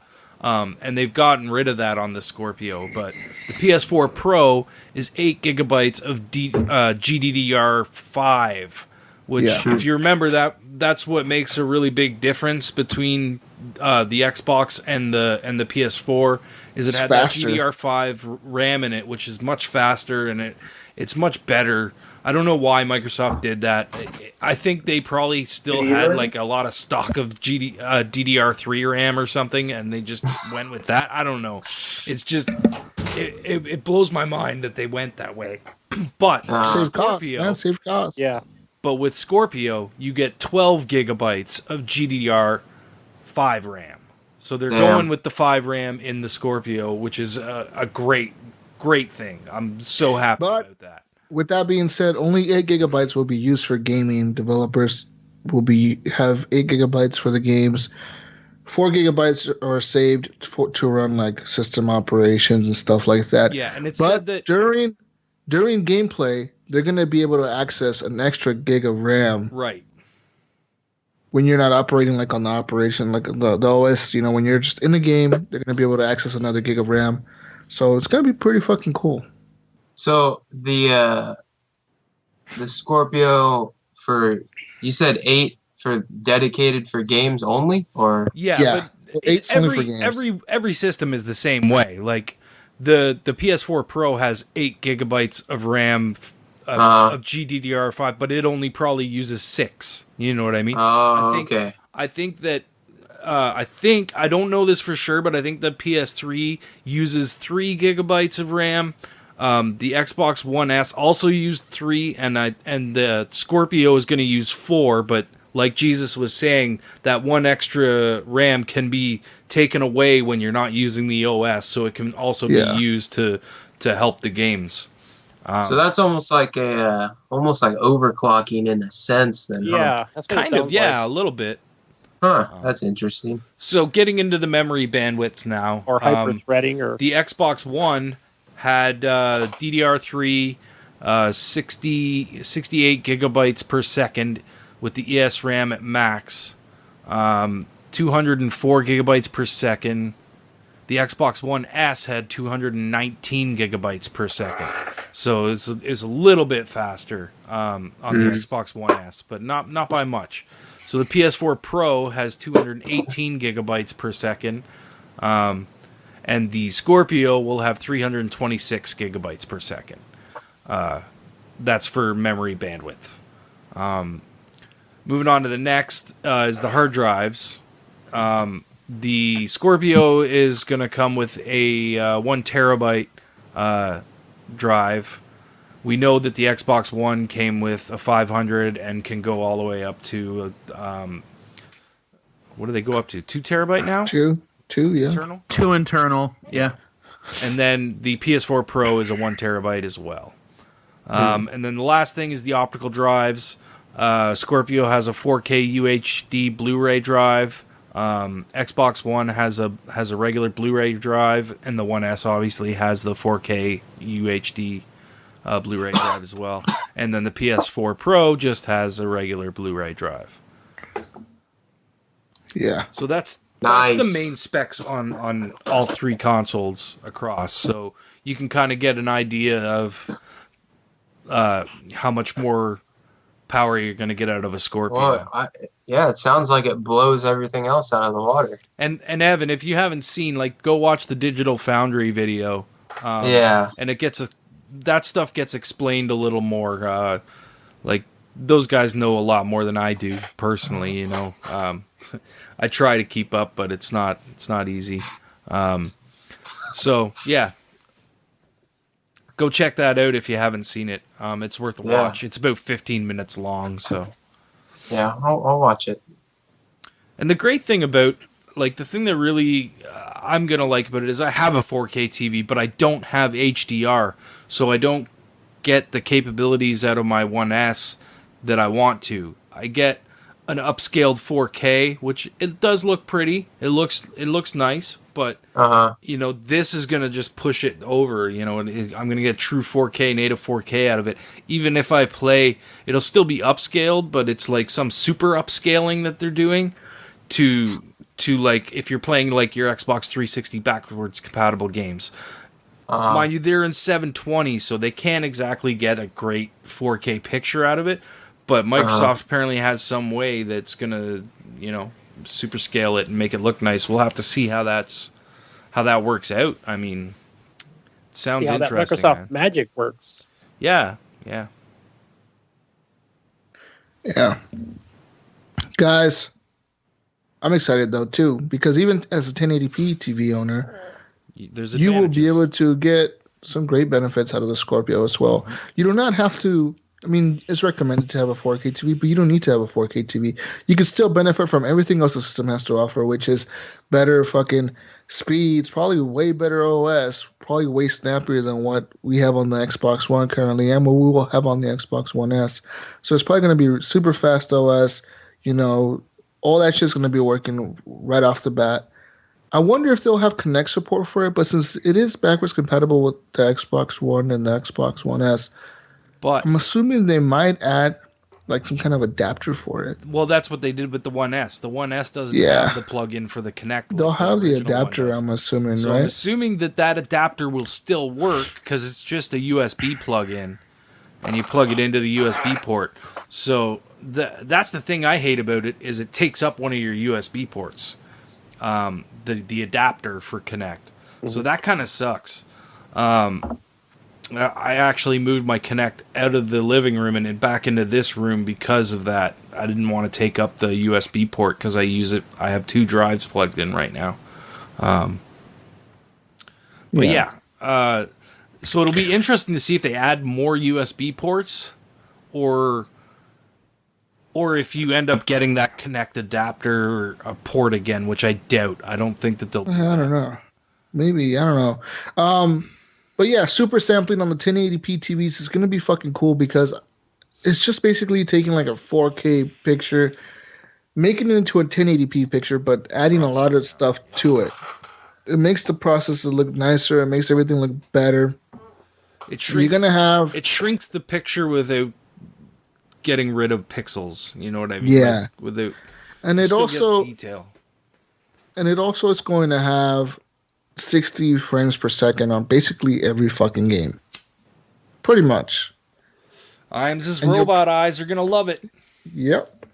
And the cool thing is that if games, let's say if games on 4K don't run exactly at 60 frames a second, which I doubt they won't, but if say they don't, I could almost guarantee that if you set that TV to the 1080 setting and you set it down to 1080 as a setting, you're probably going to hit those 60 frames a second.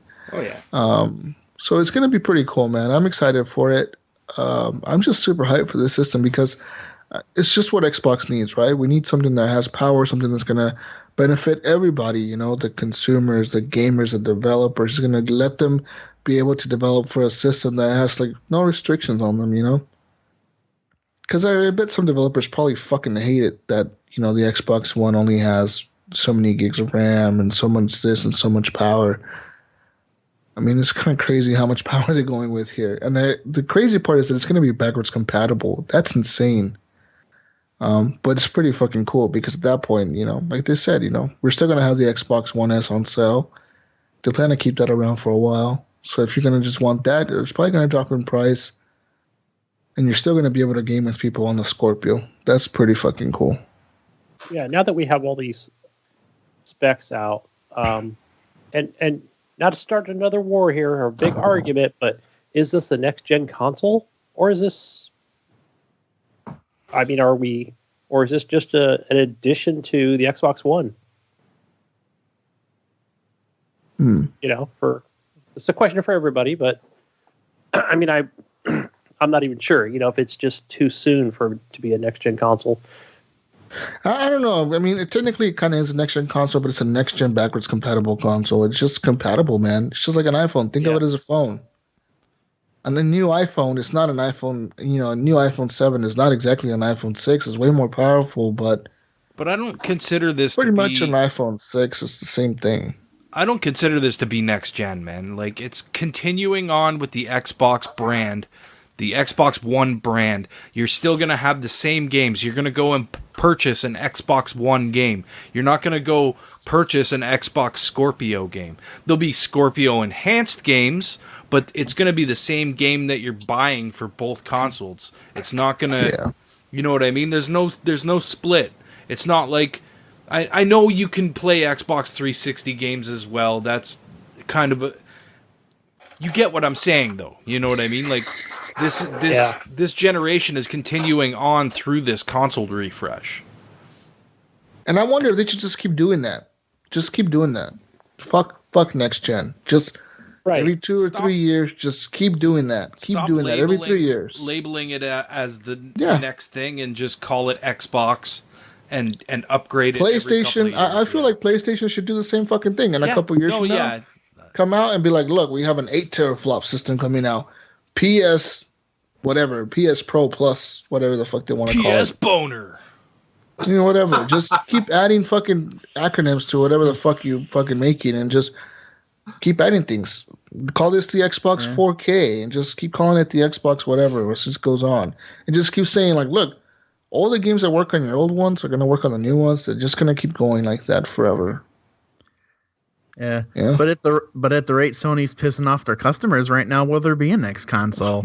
I'm pretty sure there will be. They're very successful. They're not failing at all. They're successful as hell. You know, PlayStation I want them failing. to right PlayStation now. isn't failing. One thing that's really cool about this thing is that it's going to be able to run games at 4K 60 frames a second, guys. That'll be amazing. And it also will be able to upgrade your 900p games. I'm looking at you, Rise, son of Rome. Those 900p games up to 4K. That's fucking cool, dude. I'm excited. That game's gorgeous as it is. Yes. As long as developers... Imagine Rise super sampled, even on a 1080 TV. Is it Mass Effect Andromeda at 900p? And I think that'll be upscaled as well. Yep. Battlefield 1, Mass Effect, a lot of those games will be. And what's really cool is they said here, you know, we all saw that screenshot of, I think it was Forza... Is it the next Forza, or was it Forza 6 or 7? Was it Forza 6 or was it Forza 7? I'm not sure if it's the next Forza or the last Forza, but even if it was the last Forza, they say here that on that demonstration, even though it's running at native 4K and 60 frames a second, the GPU utilization was only at 60%. So that means that fucking GPU card was only pumping out 60% power to produce that image and that gameplay. So they have a lot more power to work with there, man. So that's exciting. That's exciting as hell. I know when I play Forza 6 Apex on the PC, it looks absolutely stunning. Along with Gears of War 4. I don't know how Microsoft does it, but it's like, whoa, this game looks freaking amazing just in 1080p at 144 hertz. But and you know what's cool? Imagine what it's going to look like 4K. The Forza team that developed that demo for the Scorpio, they said it only took 2 days to take that from an Xbox One to a Scorpio and make it run like 2 days. That means that Battlefield, the DICE team, is going to have like maybe a week or, you know, hey, a week, release some fucking game, patch, bam, boom, done. Cool. And the cool thing about this upgraded, not a next-gen system, but like a new-gen, half-gen system is you buy the system, you don't have to buy a bunch of new games for it. You don't have to upgrade your games. You just unplug your fucking 2 terabyte hard drive from your Xbox One, plug it into the new one, and you'll be set, dude. You know, maybe patch it a few times, and you'll be set. That's fucking cool as shit. Yeah, it is. Oh God, I hope that happens. Cause I'm pretty sure that's what's going to happen. They're probably going to be like, "Look, this is how easy it is to transfer your games." They're going to have somebody unplug a hard drive and plug it into the other one. Oh, there you go. You're done. I would. I mean, if it's the same game, I can't see you re-downloading them. So you don't need to re-download. You just patch them. Or just patch reconnect. them. You just reconnect it to a new console and you patch it, and that's cool. You get the 4K patch or whatever the fuck it's called, the Scorpio patch, and you'll be set to go. Yeah. That's fucking cool. Yeah, it was like when you were on the 360, you had an original Xbox game, backward compatible. You would pop in there, it would just pull a quick update, a quick patch, and you were good to go. Yep. So I'm excited, man. I'm pumped to see what this system can. I wonder what other features it's gonna have, because I know there's just not. I mean, the graphics and everything. I know that can't just be it. There's gonna be people that are gonna want more than that to upgrade. Well, there's VR if that ever takes off. I don't know. We'll have to see. I don't know if I can't see everybody. Oh my god, it's VR because it's already on PlayStation. So they're saying it's going to be VR ready, man, but I'm not 100% sure if VR is going to be the thing they're going to be pushing on this system. Yeah. But anyways, guys, I went on to Facebook and I asked our community some questions about the Scorpio. What questions do they have about the Scorpio? And this is what they said. Let me find that fucking post. Jeez, there's so many posts on here. Here we go. Yeah. Bill C. Gardner, the second, huh? He asks, or he says, his comments on the Scorpio are, he loves it. He'll love it for sure, as long as it's priced at no more than $499. But he still thinks that sweet spot would be $399. And you know what? Personally, I think it'll be $399. I don't know. I cannot see $500. I mean, I don't. Before you start with your premium console bullshit, because everybody I hear this from everybody that I tell this to. Premium console, okay. I'm like, yeah, premium console, man, but it's not like a next gen console. This is a premium console, but you want to tell people like, hey, this is still an Xbox One. So I don't see it at 500, maybe 450, 400. Just don't know if I see 500. I don't care how powerful it is. It could be fucking plated in gold, and I don't think it'll be worth 500. That price is too high, especially when you have the Slim, the Xbox S or whatever on fucking for $250 or $279 or whatever, and you have the fucking PlayStation 4 at $250 and you have the Pro at $440. Yeah. How much is that? How much is the S right now? $279.99, $300 basically almost. Roughly. You can find them on sale for $250 sometimes. Yeah. What about you, Ryan or Clint? Anything? No ideas here? No comments? I think $299. $299? $399. Sorry. $299. Yeah. I wanted. Man, shit, I want it for $299 too. Fuck the Switch. Take that $299. I'm on that. Shut up and take my money. Sold.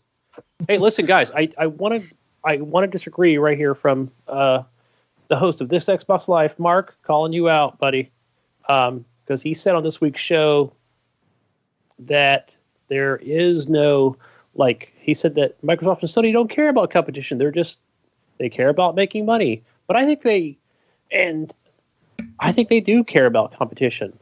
I mean, Phil Spencer obviously we learned that from the Xbox One launch with. I think Phil Spencer he doesn't want Sony and Nintendo to fail, but he knows the position that Xbox is in compared to PlayStation right now. And it's good. Don't get me wrong; they're not losing money. Phil Spencer is not losing money on his paycheck. To thrive, guys. Absolutely, you need each other. The more they thrive, the better it makes both the companies. It's fucking good to have competition. If you don't have competition, it's just a monopoly and fucking, competition. I'm just looking at what is a smart launch price. Console launch price. I say 400. I don't think it's going to be 500. They saw what 500 did to them on the Xbox One. I don't see that. $399 US, $499 in Canada. That's what I'm thinking. That's what I'm thinking. And I know that they're probably going to be taking a loss at first for a little bit, but they're going to be pushing so many systems. They could sell so many that they could tell AMD look, man, we understand the hardware on these motherfuckers is super expensive, but we're gonna buy so many of them. We need you to drop the price on all this shit for us, and we're gonna buy millions of these motherfuckers and sell millions. Jesus, if you don't think that already happens, well, it's already happened, but they're gonna do it even more, once. Hey, they once they sell out with like 3 million units, 4 million units. You know what I mean? To produce that, they're obviously paying like $20-$30 per chip. Oh, you know, like they're not paying as much as. That's why those people that are going out doing these comparisons, taking like the retail price of all these different things and bringing it all together. It's about $800, mind you. Yeah, I see brilliant people that did that. Microsoft is not paying retail price for these products. They're not. They're paying like $200 for these fucking things. Yeah. Completely said and done. They're probably paying like some Chinese dude like 5 cents an hour to put these together, and yeah, they're doing that. They're not fucking paying, a lot of money for these systems. Well, I would say they're not paying a lot of money, but yeah, I'm sure it's still a big to them. I would say like $200 to $300 per system if they're gonna sell that many, and I think they will sell a lot because this thing is powerful, man, and they're gonna fucking market the fuck out of it. It's powerful. It's powerful. It's powerful. It's fucking this is that. More power. More this. You're gonna see that everywhere. Pro, but I guess going back to my point, Pro ain't got shit I just don't want it. I can already see it now with Xbox coming out and going $499 or whatever, and Sony's gonna be like, shoot, you can get yours for $100 less. $399. Yeah, Scorpio's now a price drop to $399. Why would you want to buy the S or the Scorpio, or whatever the fuck we're gonna call it, S4K or whatever, 4SK or whatever the fuck they call that shit. Right. I mean, I'm just thinking they're probably gonna be like, well, I don't have a 4K TV. I think Xbox is gonna be smart. I think they're gonna launch at $399. They're gonna be like, look, $399, motherfuckers. We got the power, and we're cheaper than Nintendo than fucking Sony's Pro. Or they're right on par with Sony. So $440, $439.99. I don't know. I think it's gonna be the same price, but is that what it is? It's $449 for the no, it's $440. $440. $440 for the Pro? I think by June 3rd, it's going to be down to $399. I think it will. So I'm pretty sure by then, I think Xbox will launch at $399. This new one. Yeah. And I think people are going to love it, man. They're going to be buying this shit up. I'm going to buy one. You're going to buy one. Buy one. Even if it's $500. If they list it for $399, I wouldn't see anything or any reason to buy a PS4 Pro. Yeah. I mean, Sony would be forced to either drop the price to like $350 for the Pro, or just say fuck it and $399, and we're going to compete head to head with this thing. Head to head, right? That's what it's going to be like. What Sony will have is exclusives. That's the thing they have, exclusives, and they will tout the shit. They'll be like, "We're the console for gamers. We have all the games. Why do you want a console with no games?" Do they though? Power. Do they really? I mean, they have power, but does it have games? That's what they're gonna say. Okay, everybody's been mentioning lately that, not everybody, but some, Sony's got all these exclusives coming out. But okay, let's wait till June 3rd when E3 comes out, or whatever it is. June 2nd, whenever Xbox goes on Monday, and they will be announcing exclusives. So, more exclusives. They just may not have them right now. Yeah. Anyways, next question. So I got another thing from Wesley Cornish. Brink always tells me that Wesley is the dude he argues with about this shit all the time because Wesley's a big PlayStation fan or whatever. He says, I won't be getting it, but if they come out at $399 with that power and a few games, it's lights out for Sony. Price is everything. Just like the original PS4, price and power equals domination. And I agree. I agree. $399 is going to fucking kill. Like, it's going to just outsell. You're going to see like 80 million fucking Xbox Scorpio sold in 2 years or whatever. You're going to see that shit. They're going to do it. I mean, they might launch at 500. We never know. If they do, I'll still buy. No way. I'll still buy one. I bought a fucking Xbox One with the fucking stupid Kinect that I never really need. It's just the government watching me through that thing. So I still have my Xbox 360 Kinect hooked up in the other room, but I do have my Xbox One. right above me. Yeah, it's not really. There's no games for that thing. I don't even know. They're like, oh, it's 500 because it comes with the camera. What the fuck does the camera do? Nothing. It just watches you and Cortana, Xbox on. That's all it does. Yeah, but I think it didn't turn on. I think the Scorpio controller will have a built-in mic for record that. You think so? Well, no, you can do it through your headset now. Yeah, I know, but I think it'll be built into the mic. I mean, and probably the console. It's already built into the mic. What are you talking about? No, into the controller. No, into the actual controller itself. Oh, like press a button or whatever. Like have the mic on the controller, so when you say "Hey Cortana," it turns on and listens to what you said. That would be cool. I've said that a long time ago too, and like that would be interesting. But I think the problem is there's probably too much noise. Like with you playing, like you know what I mean. A mic is going to pick up everything, all your hand movements and all that. I don't know. Maybe there's some issue with that, but I want to take that back. Cool. They'll just Gunny. They don't need a fucking mic. They'll just put a fucking button, like a share button. That's all they need. Press share. What do you want to share it to? YouTube, Facebook, Twitter. You click on it, just like PlayStation 4 does.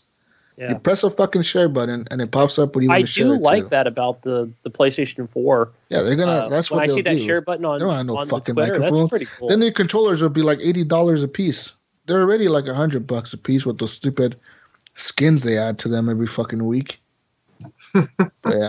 Anyways, John Matthews says 4K 60 frames per second Xbox One existing game visual upgrade. He's excited for that, I guess. And Chad Brown commented on that comment, and he said even the GTX 1080 can't do that. But he wished it did, though. And I agree. That's pretty crazy, man. Here we go. Party Up Live Gaming says, I never purchased a new system day one. Me, personally, I just get the better version of the games I play. Don't care what system it's on. Though I get multiplayer games on consoles because that's where my friends play. Single-player games, if they aren't broken, I get them on PC. That being said, if the price is right, I'll either sell my Xbox One or give it to a family member and pick up the Scorpio to go in my PS4 Pro and PC. I think the price will be right. You guys are all scared about the price. I'm like, in my head, I'm thinking this thing will not be $500. Yeah, I don't think they can do it, man. If it's $500, I'm gonna be like, oh, you fucked up, man. They need to bundle something with that fucking thing, like a Forza game or something with that motherfucker to make it at $500. Because if they release at $500 with just the system and all they're gonna be touting is power, people are gonna be like, who cares? Yeah, but everything you already own will run better and look better. Yeah, I don't know. That's why when everyone is saying, oh, Xbox doesn't have the games. Oh, they need to release with these big games. You know what? There are fucking so many games, and they're gonna look great in 4K if they're, the developer obviously has to patch it for it to work. But Microsoft has even said that it's not a hard thing to do. It can be done easily. Dave Rowley says it looks good. I would be tempted if it came out with some VR stuff or a VR bundle. That's like a fucking $1,000 bundle. Yeah. What do you want here, man? Like, that's fucking insane. So did they say anything about any sort of VR for the Scorpio? When you're going to see Microsoft's VR stuff is at CES next year. That's what I think. Yeah, and even at that point, I'm not sure. They'll probably be like, hey, look, if you own an Oculus Rift, it'll work on your fucking Xbox Scorpio or whatever, but no, we're not going to make our own fucking VR headset. Remember, Microsoft was working with all the different companies to make the VR headset, right? Those cheap ones or whatever, but they're not going to make any dedicated one like an Oculus or fucking Vibe for the fucking... I think there'll be compatibility with various headsets, maybe. Yeah. I don't know that for sure, but...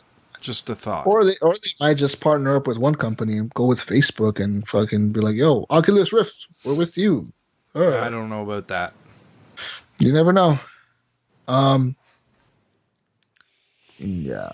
Rob Maynard says, it doesn't seem much better than the PS4 Pro. If anything, it's better by what? twos for the most part. 2 gigahertz, 200 megahertz, 4 gigabytes of memory, 108 gigabytes of bandwidth.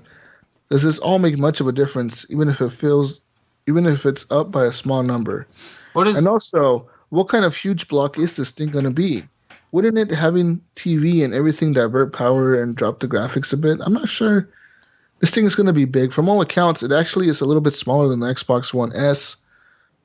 No, I thought it was a little bit bigger than the Xbox One S. I thought it was smaller. I heard it was smaller. I can't remember. No, I heard it was someone roughly saying the same something, size. but I thought it was. Yeah, I thought it was just like they said it was just a tiny bit bigger than the Xbox One S, from what I remember. If it's but a tiny bit bigger, man, that thing is fucking small. It is. It's a nice size. Yeah. Xbox One is sitting there. I think it's a fucking VCR, dude. That thing's huge. I don't mind it. Why do people care so much about the size of things? I'm like, what the fuck? Does it fit in the slot under my TV? Yes, I'm good. I'm okay with it. Mm-hmm. Fit in the fucking thing. Will it fit there? Will it break my TV? If it was the size of like a fucking surround sound amp or something like that, then I might be fucking a little bit. Am I taking up like a whole closet in my house? But people talk about how big it is. How big's your fucking gaming PC case? Because I'm pretty sure your gaming PC has a massive case, and it's humongous. 3 feet tall and shit. Yeah. So, it's the size of a Smurf, It's fucking huge. And it looks like a Smurf, too, with all the blue lights on it. Guys, Raphael Cintrone. Well, you know what? I'll go back to Rob Maynard's comment. Everything out by 2 doesn't seem that much better than the PS4 Pro. If it can if it can run 4K 60 frames per second with everything, guess what? The PS4 Pro can't do that. At 60% GPU usability, this is still like way more graphics it can push on this fucking thing. Microsoft has put magic into this thing. Like they really have, and there's things in there that are like new, you know what I mean? Like this is a new way of doing things, and it seems to be working really well with the things that they're testing it with. So let's keep our fingers crossed that everybody's saying, well, of course Forza will be 4K 60 frames. It's already the best looking game Xbox has. Well, okay. But we'll see what about Rise when it's fucking 900p and it's upgraded all the way to 4K and it still looks fucking amazing and looks way better. Yeah. We'll see how much shit will be talking then when Battlefield 1 gets fucking upscaled to 4K, when Battlefield 4 gets upscaled to 4K, when all those games get upscaled to 4K. We'll see how much shit people will still be talking about this system, because it's going to happen. And, yeah. I don't think having the TV and everything on there, because you know how, like, you can watch TV through your Xbox and having all that. I don't think it's going to divert any power. I don't think it'll drop the graphics at all. No, because if it that'll be part of the time operating it's going to system. happen is when you're using it, right? Like when you're using it, you're not playing a game, so what do you worry about it? It doesn't really divert power. I don't know. Yeah, it's not going to run in the background, so yeah. I mean, the guide will, but it sounds like the OS is going to have. It's going to be pretty snappy, man. If the Xbox One currently can handle that shit, like background apps and all that, pretty sure fucking 4 gigs of RAM could handle way more than what this thing can handle. Yeah. It'll probably be way snappier. Let's be honest here. Guys, Raphael Cintrone says, new Xbox, you say? With me and people like me, Microsoft has our money. We just need a date. That's true. I'm with friend. him. Yeah, we're with you, Raphael. Yep. Greg Lemon says, well, plan to do it every 2 years.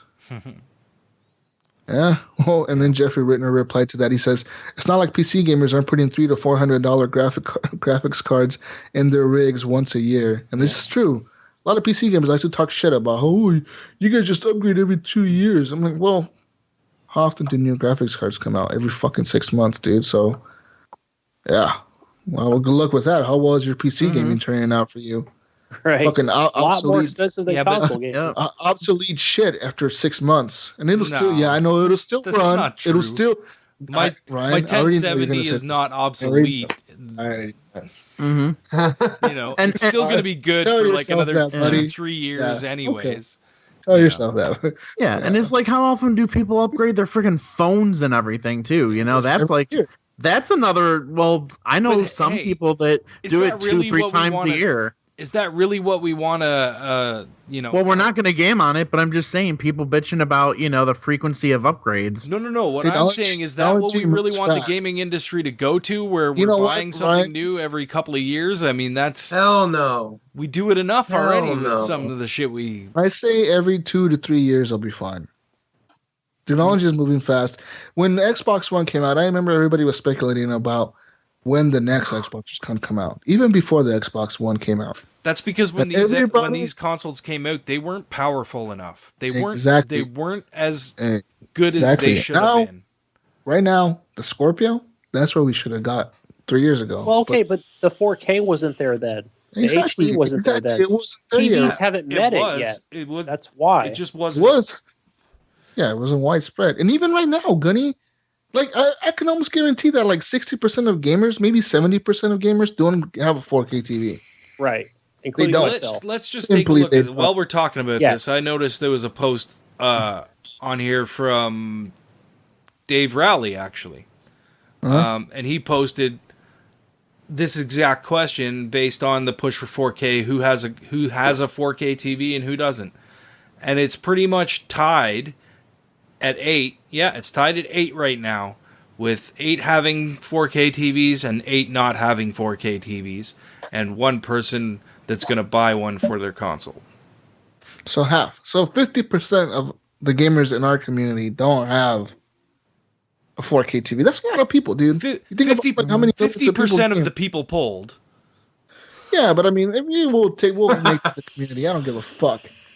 50% of you fuckers listening don't have a 4K TV. I don't have one. I don't give a fuck. And when Brink told me, what Brink told me? He has a 4K TV. He told me he wants to play Mass Effect at 1080 super sampled, because he said if you watch videos, a 4K video, like a 4K 60 frames a second video, and you watch a 1080 video super sampled at 60 frames a second, they're nearly almost identical. And the 1080 video might even have better things on it. It might have better detail, better something on it, that is just better. No, the 4K picture is going to have more detail. It's just, don't fucking knock people that don't have 4K TVs, because when people are going to get scared off if Microsoft just keeps saying 4K, 4K, 4K, they need to come out and say, hey, look, we get it. Not everybody has 4K TVs. It's cool. We understand that. Well, and for you people, and I'm glad they did, but like when E3 comes around, they can't just focus on 4K. They need to mention it. Yeah, of course they need to mention it, because the Pro is about 4K, but they got to also mention, hey, look, 1080p guys, this is what you're getting. 60 frames a second, 1080p on all your games. Don't have to worry about that shit anymore. You're gonna get the good shit. Yeah, fuck yeah. And 1080p TVs will be around for a while, man. They're gonna be around for a while. There's not it's like it became so adopted that everybody has them now. They're gonna be around for a while, and then, like, and I say in a couple years from now, I mean, as 2 gamers, to 3 years, okay, will come around. Gamers are always going to be the people that leap to the highest. You know what I mean? They're going to be the people that they want to focus a 4K push on, because they're the people that want these great graphics and the capability to run them at high resolutions. You know, that's who they aim at, really. You know? Yeah. How much is a 4K TV, like, on average? How much are you going to fork out? Well, anywhere between $500 to $5,000. I mean, it all depends. I mean, it depends on what you want. Like, if you want an OLED or something like that, which are fucking gorgeous, $3,000, you're looking $4,000. anywhere from $3,000 to $5,000.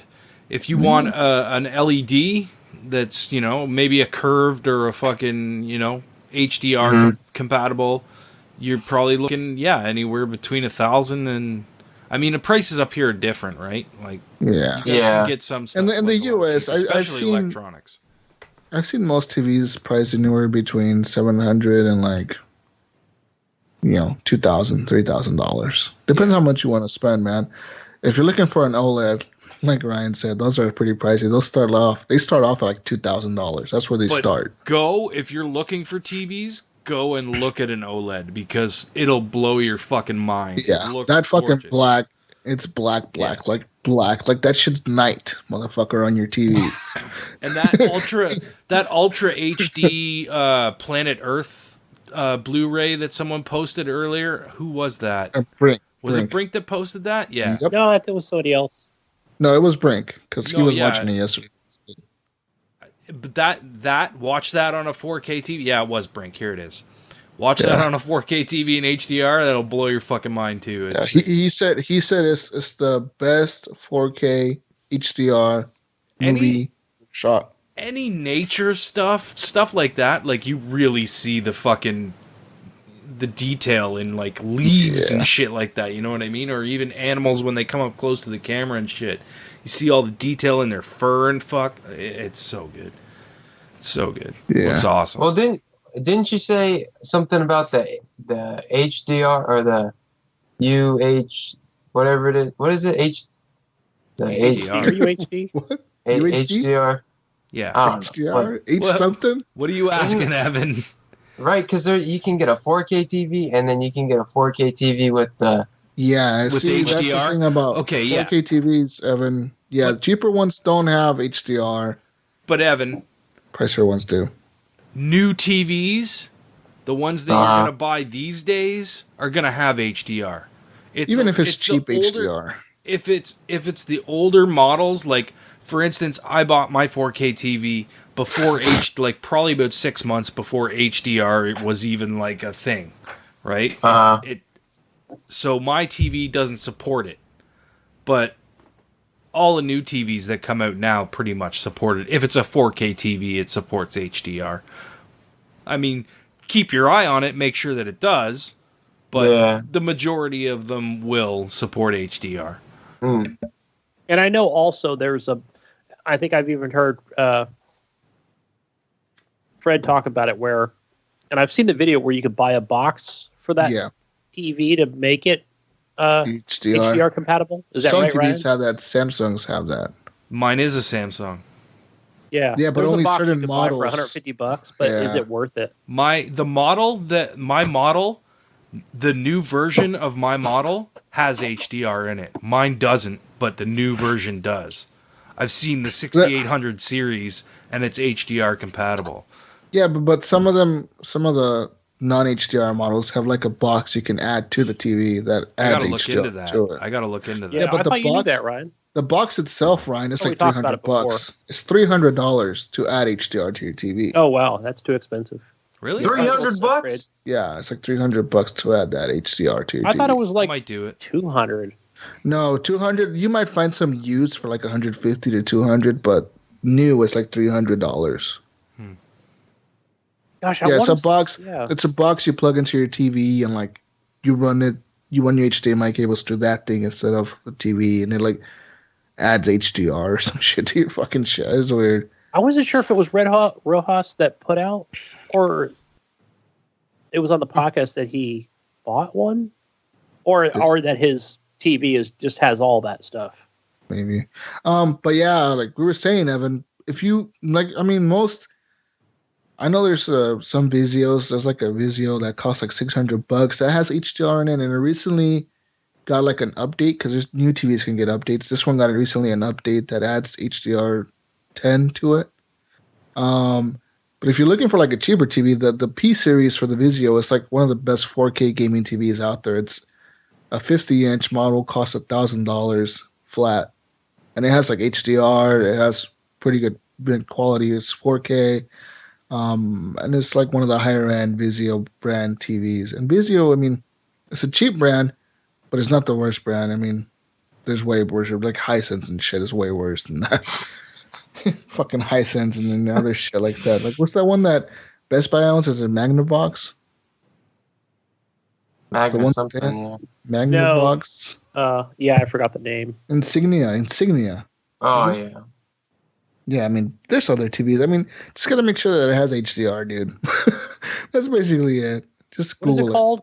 I think it's HDR 10 or something like that. Yeah, HDR 10. Yeah, because there's the other HDR. There's HDR 10 and HDR something else.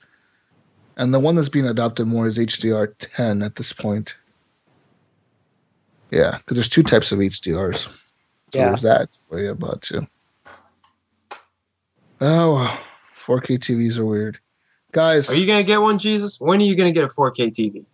Not soon. Probably not till next year, to be honest.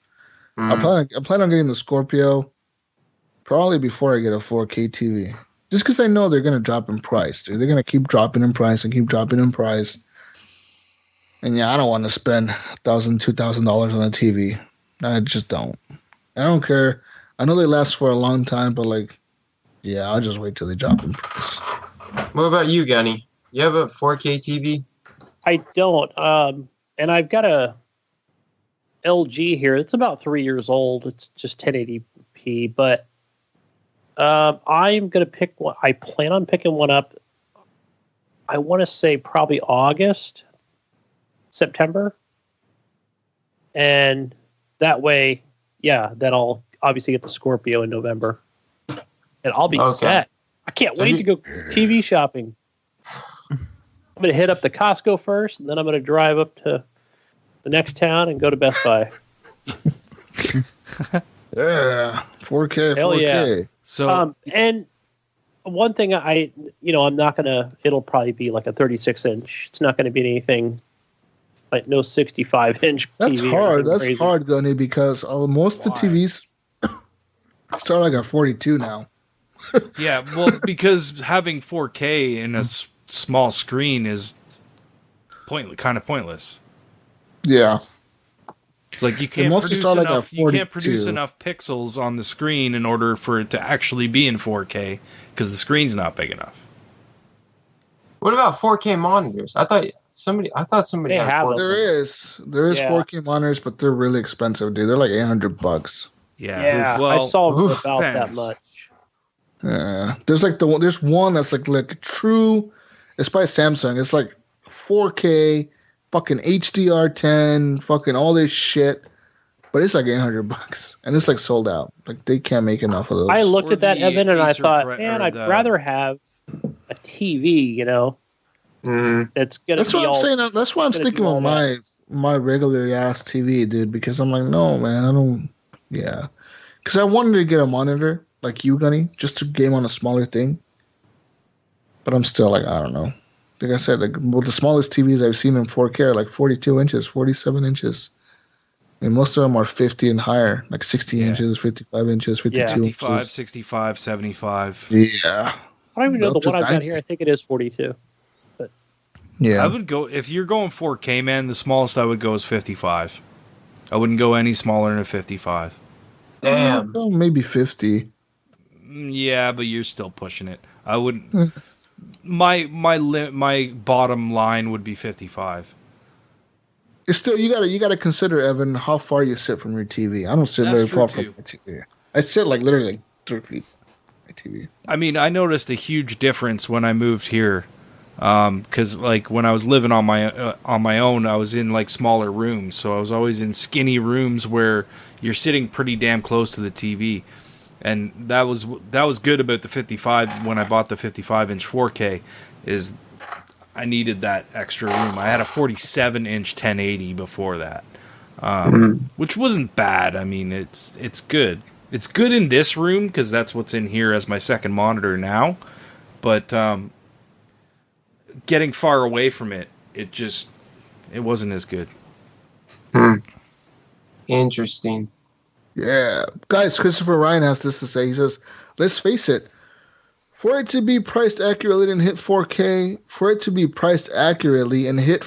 then it'll have to have at least a 1070 or equivalent card with some extremely refined platform optimization at that. If they can pull that off, then exclusive hot titles would be required from the start. Well, it said that what is in there is on par with the AMD RX 480, I believe. Yeah. Which is kind of on par with a 1070, but it's a little... The architecture is different. It works differently, and it does some things better and some things worse, but it can still pull off... Well, I think you need to dual them up in order to pull off 4K. So, but Mike, this isn't exact. Like, it's not like you're not putting a video card in it. You know what I mean? It's a chipset. It's built specifically for a console. It's built to run things like a console. So there's a lot of stuff that a video card would normally do in a computer that it's not necessarily going to do in a console. You know what I mean? Like there's, I don't know how to explain it. I'm not. Do you guys know what I'm saying though, right? Like, yeah, I do. I mean, kind of. It's not. You're not using a 1070 card. You can't do that comparison. It's like an onboard video card on a laptop. You know what I mean? Like it's embedded in the motherboard. It's not a separate card. Okay, You know that what I mean? makes Like, a little bit more sense. Yeah. So think of it more of like a lap. I know most people would say like that's way worse because obviously it is, but on a console that's the way it works. You know what I mean? You don't have a big fat fucking video card in there, or the console would be twice as big as it is now. Like, you know what I mean? Like it would be massive. So massive. Yeah. Brian Toll Jr. says, Hugely massive. "What is the best aspect you like and the most surprising? And the one you dislike the most?" Well, what I dislike is the 1 terabyte hard drive. I wish it was bigger, but I really don't care. That's big enough, honestly. The bigger the hard drive gets, the more it's going to cost you. You know what I mean? Exactly. My biggest issue with it is that I think it should have an SSD in it. But again, cost, right? Like that's going to push the cost way up.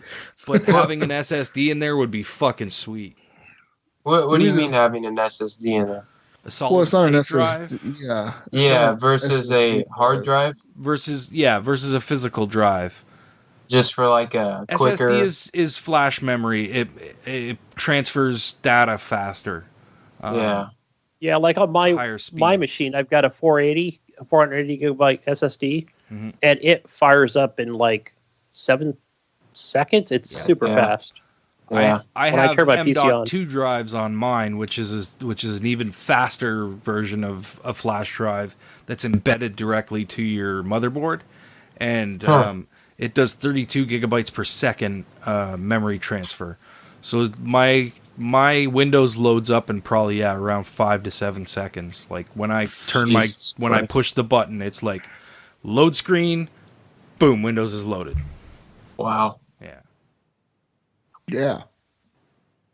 Well, maybe we'll see one of those hybrid consoles again. The Elite Scorpio. You know what? I have the Elite fucking Xbox, and it shaves a little bit of time off of load times every once in a while, but it's not that big of a difference. If there was just a full solid state 1 terabyte drive in there, it would be so much better. The hybrid drive wasn't really, it was okay, but the problem with that is it's only going to fit like maybe 1 game on it at a time. So it'll take whatever your most played game is and put it on that SSD drive, which will access things faster and whatever. But everything else is still on regular drive. So. I see. Okay. What I personally like the most, I don't know, man. I don't know what I like the most was just the fucking raw power that thing has. It's crazy how much power that console has, and it's going to be insane. Personally, I think, I'm not a graphics whore. I really don't care about graphics, but if I'm going to buy a system, a new one, I guess, it would probably be for that reason. I don't know. But they do need games. I'm still hoping that they announce some better games coming out this year. Because they need them. Personally, they need them. Chad Brown says, "There's too much pressure to do 4K. Neither the hardware nor the displays can do it affordably yet." That was weird the way he put that. I'd way rather have consistent 1440p at 60 plus frames per second than 4K at 24 to 30 frames per second. Yeah, kind of. I agree with that. And Dave Rowley replied to that saying, "I agree, be honest, who's got a 4K TV? I got a 50-inch that does the job just fine. If I tell the wife we need a 4K TV, I'll get it kicking." And that's the truth, man. A lot of people, like I said, 4K, is people want it, but it ain't. Not everyone can do that upgrade. You know what I mean? And I get it. You know. Well, I mean, you're already spending a lot of money on gaming in general. Most likely, you know, the people in our community, anyways. You know. Do you have enough money to be able to do it? You know, some people do. Some people can put that much money in their hobby, and some people can't. You know what I mean? And yeah. So. Yeah, that's what I was gonna say. It's like if you're buying a 4K TV and the Scorpio, that's a lot of. It's a lot of money you're dropping. Yeah, one shot. in one time. Yeah. Unless you but get it'll a deal, last you. a lot of the times you can get deals with TVs, right? Maybe there'll be like some deal with the Scorpio and some 4K TV manufacturer. They'll be like, buy our TV and get a Scorpio for free or something, or for like $100. Cool. That's what happened with the Elite console for me when I bought my 4K TV. The Elite console was just coming out then. And I got it free for buying my TV. I had to pay an extra $100, but that was because of the price difference between a regular Xbox and the Elite. So that's very cool. Yeah, that's all I have from the community, guys. I don't know. I'm excited personally for this system. I can't wait to hear more about it. I want to see what it looks like personally. Everyone's saying it's black with chrome accents. Ooh. Is that what we're waiting on now? It's just what it looks like? The reveal of what it looks like, what it looks like, what the OS might look like, and basically just games, man. Games for it are going to be important. The OS is going to be the same, man. Yeah, it will be. It's good. Well, I'm sure there's going to be an upgrade to the actual Xbox One OS when Scorpio comes out. That'll change things, but just overall, the OS is going to continue to be the same across all platforms. I want to know what other features it has that the Xbox One cannot do. Because they're going to have to sell us on that as well. I mean, just graphics alone doesn't really sell a system. I believe they're going to have to say, like, this thing can do this too, and this and this and this and this and that. They're gonna have something for it. No, we don't need them to. We need them to focus on games. We don't need them to be. And they it can do TV and sports and sports they and TV and no, sports. Don't worry. They'll have TV and sports and Madden and NFL and NFL. I don't think they'll talk about it though. They won't talk about it much. They'll like kind of be like on the side, like, yo. It'll graze. You might get a graze of it. This thing has TV too, guys. We're over here. Hey guys, we got a TV. Booth. We got a booth at E3. We're the TV guys. HDMI port guys. Yeah. But yeah, we'll see what happens, man. I want to see if the controller changes at all. I doubt the controller will change. Oh, that's what I was gonna ask earlier too. I don't think the controller will change. Nah, they might do a little revamp or something. Who knows? Yeah, maybe all the new controllers will come with the rubber backing now. That's what I was thinking. Like I was thinking that exactly, like the rubber backing. That's the only thing I could think that they could add to them. I would love if they packaged it with a fucking Elite controller. That would be awesome. Oh, that'd be fun. Oh, boy. Imagine that. But again, the price going through the roof there. Yeah. Like, why is it $500? Well, it comes with an Elite controller. Well, the Elite console came with an Elite controller, and it was $550 up here when I got it. Yeah, it'll be $500 because it comes with an Elite controller, guys. Sorry, eh? I'd still buy it. Yeah, I think a lot of people will still buy it. I would still buy this fucking thing if it's $500. I'm probably gonna still buy one. Dude, the Elite controller is the bomb. It really is. It's the best. It makes a big difference. I don't even fucking use paddles, but I use the controller all day, every day. I love the feel of it, the weight of it. It's a beautiful controller. I use my brother's controller sometimes, and I was like, dude, this thing feels weird. It's like light, plasticky. It's like AIDS. Buzzkill, guys. Not to be a buzzkill, but if this thing's like $600, then I'd be like, well, wait a minute now. I might reconsider my day one purchase. Gunny, do you have an Elite controller? Yes, I do. It's my favorite. I love it. Oh yeah, see, it is. It's. I like the. At first I wasn't sure if I liked it or not, but I do like the left D-pad dish thing. Yeah, the disc. I love the disc. No, the disc sucks ass. No, I use it all the time. Things, man. It's good for some things. Disc. Fuck that disc. I use regular D-pad. I changed to regular D-pad because something made me change to it. I can't remember. I think I was playing a platformer or something, and I didn't like the dish for that. And then I ended up changing it back because I was playing I think it was when me and you played Killer Instinct. Yeah, remember, I could Clint? see that. Me and you were playing Killer Instinct, and I got that game. blister, and I was like, "Son of a bitch!" And I put the disc back on so I wouldn't get the. Yeah, I remember you were saying something about that. Yeah, that was fun. Yeah, man, we should do that again sometime. Oh yeah, definitely. Not the blister, but the game. Guys. Yeah. But what I actually the one thing I want to start seeing in more controllers, I want to start seeing little cooling fans in the controllers, cooling for your hands. The fuck is this USB? The fuck is this, Mad Cats? Dude, I don't care. I want one. one. Out of sweat repellent, a little bit of sweat repellent fabric. It just whisks sweat away. repellent controllers. You get fans. The more you can turn it on. The faster they go. No, man. No, you can turn it on and off. I can't go with you there. I can't go with you there, Clint. You're gonna get fucking.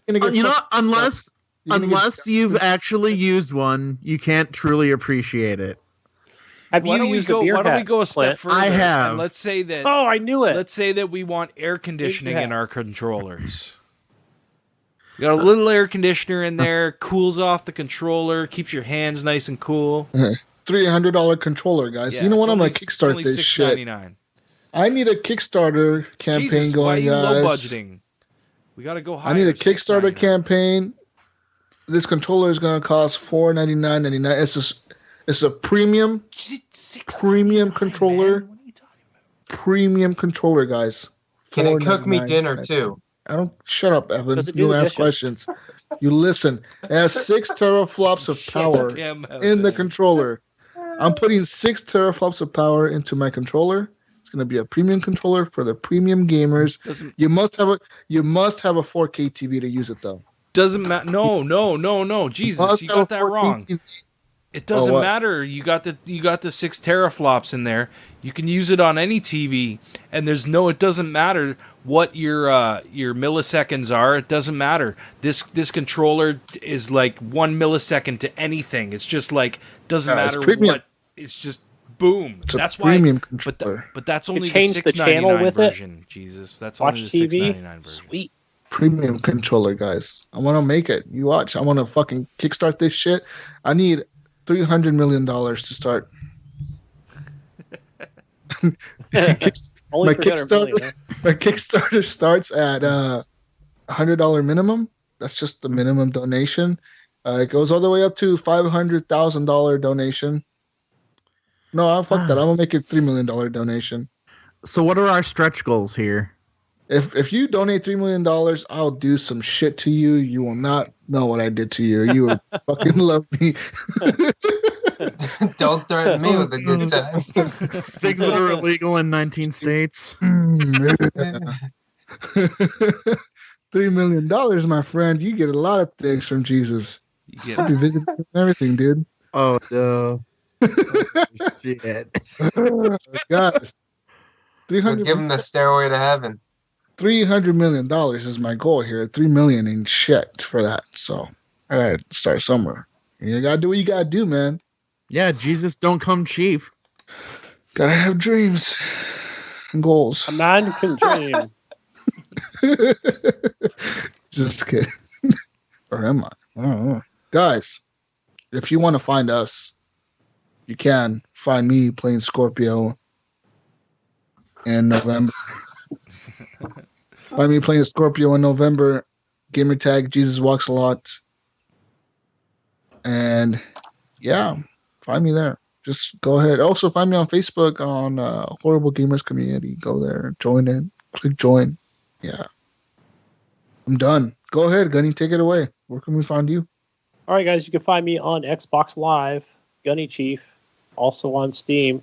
I do want to go back and plug a YouTuber who is family friendly, as far as I know, from what I've seen. Yeah. Who plays Minecraft and other stuff. Sunday. Why are you doing this? Sunday. My kid is gonna fucking end up telling me, Dad, I watched Sunday today. Like, what? Sunday's good. He's not talking any. Yeah, it's good.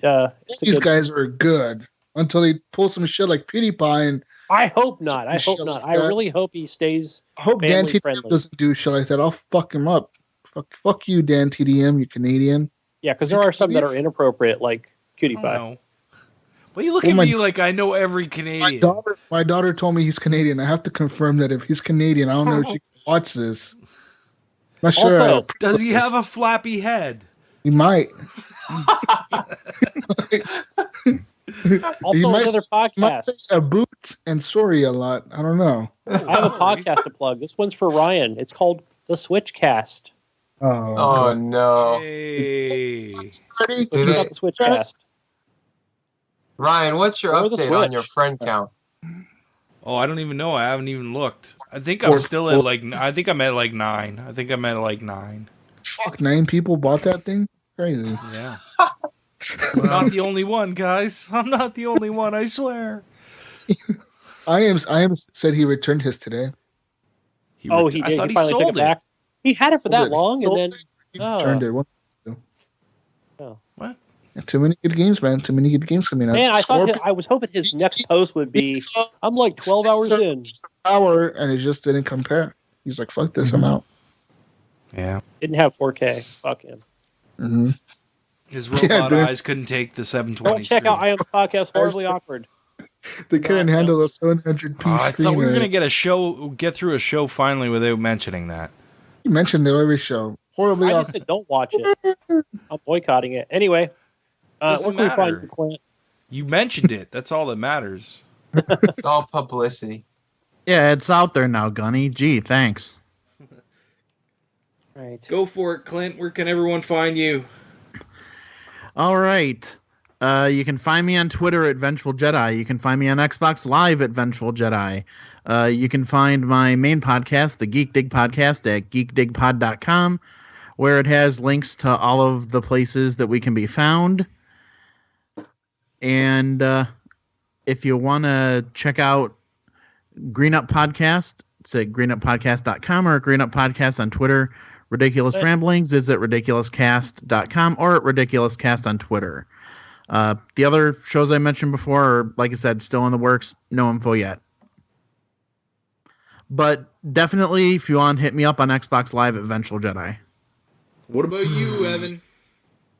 I am on Xbox, A1 Thick Sauce 6'9", and I forgot the 6'9". Oh man, and I'm on Steam as Reppin' Evan, but I don't know. I'm probably gonna get the Battlefield expansion DLC or whatever after I finish the campaign. So I'll probably be playing Battlefield again. Yeah, Evan, are you going to get the expansion or are you going to get the premium? You better get the fucking premium. Oh, man. What's the difference? All right, let me tell you right now. Oh, God. Because I haven't bought neither of them yet. And premium, you get premium content. Like the premium Scorpio console coming out soon. It's a premium device that lets you get premium DLC. It's better than regular DLC. It's premium. Okay. And you also get battle pack, premium battle packs. Hey, Evan, premium skins. You can go read the description on the on the what is download $15 and what is on $50? Xbox Live. Which one do you want to pay? So what? Yeah, 50. I'll take the $15 one. $15.50. Actually, you don't even pay $50. You have EA access. You pay $41 or whatever. $43. Shut up, Gunny. I'm not good with math. 45. Whatever. Hey guys, you can find me on Xbox Live. SW0259. What's your number again? I don't know. SW0259. I'm not Brian Tulp Jr. Brian, are you in the chat? He memorized my number. I don't even remember what it is. He can tell me what it is, though. I think Brian's outside your window. He's outside your window. Is he there? Yeah. No, he's not there. Anyways, you can find me on Xbox Live, PSN, and Steam under Gib8777777777777777777777777777. And you can find me on the Nintendo Network under Gib877777777777. or some friend code. When they finally go to the 777. stupid numbers, get rid of these stupid friend codes. I'll be Gib 877777777. All right. So what do we say, Jesus? As Gidget would say, peace out, Brussels sprouts, and we'll catch you next week on the next edition of the Horrible Gamers Podcast. Guys, I want to say this because Iams told me you guys never give Gidget any credit for Peace Out, Brussels sprouts. So Peace Out, Brussels sprouts by Gidget Lynn from the XD Experience podcast. We love you, Gidget. And Michael. I want everybody to message her and tell her we love you, Gidget. Horrible Gamers. She'll be like, what the fuck's happening? Do it. God well. Bye. Later. Bye. Yeah, you did a number of that Brink show. Dude, why didn't you do that? What? Didn't number it? No, you did not number it.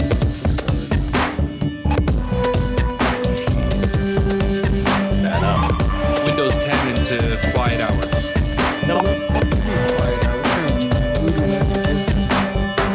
into the little notification center, and then you click the little moon thing that says quiet hours. What does that do? It stops all the pop-up fucking Windows shit. Try to not stars. Just ignore it, Jesus. If you keep talking, no one will hear it.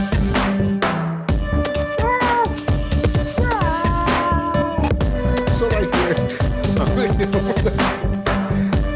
all I hear right now. Sounds like a fucking Chinese restaurant back here, dude. Someone's fucking killing him out there, dude. You would legit think someone's trying to kill him out there. I can't hear Yogi, dude. When you talk, Gunny, I can't hear Yogi at all. Yogi, you're cutting out, dude. Like, it's like you're cutting out. It's really weird. Originally, I just wanted to know what time the recording was tonight. Yeah, don't think any of us really knew. Well, because when I talked to Jesus, wasn't sure if it was going to even be going on. And I was like, well, if you guys need an extra, I'm around tonight. We just learned something new today. Canadians read everything backwards. Yeah. I knew there was something about them. So everybody just shut the hell up when the Yogi speaks.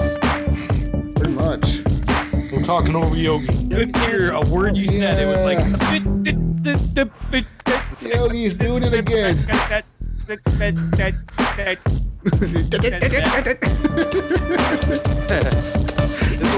sounds like the Martians from Mars Attacks. There's gonna be another tank full of good. Love this blue slushy shit, man. It's cool. Evan, your camera needs to go down, brah.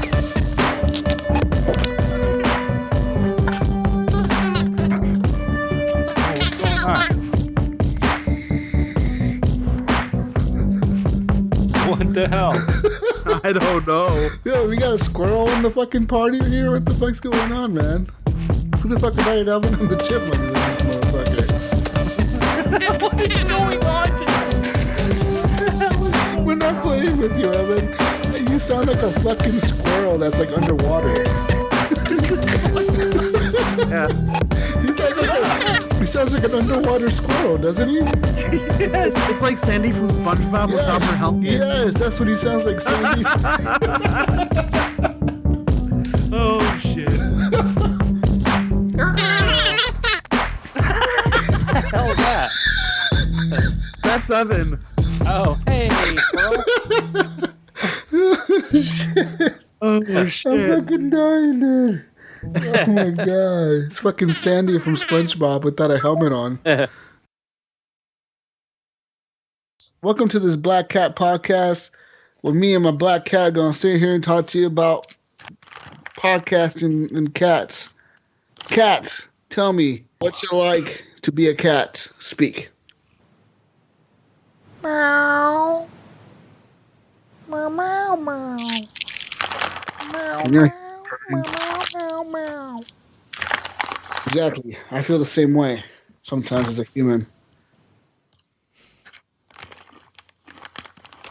How does it feel to sleep 16 hours a day and not have to worry about anything but eating and shitting? Must be nice. Meow, meow, meow, meow, meow, meow, meow, meow, meow, meow, meow. Thank you, Kat. That's a preview of our show. Coming soon. If you want to hear more, you got to follow me on patreon.com. Me and the Black Cat Live with the Black Cat Special podcast. episode. I need Jesus and the Black Cat.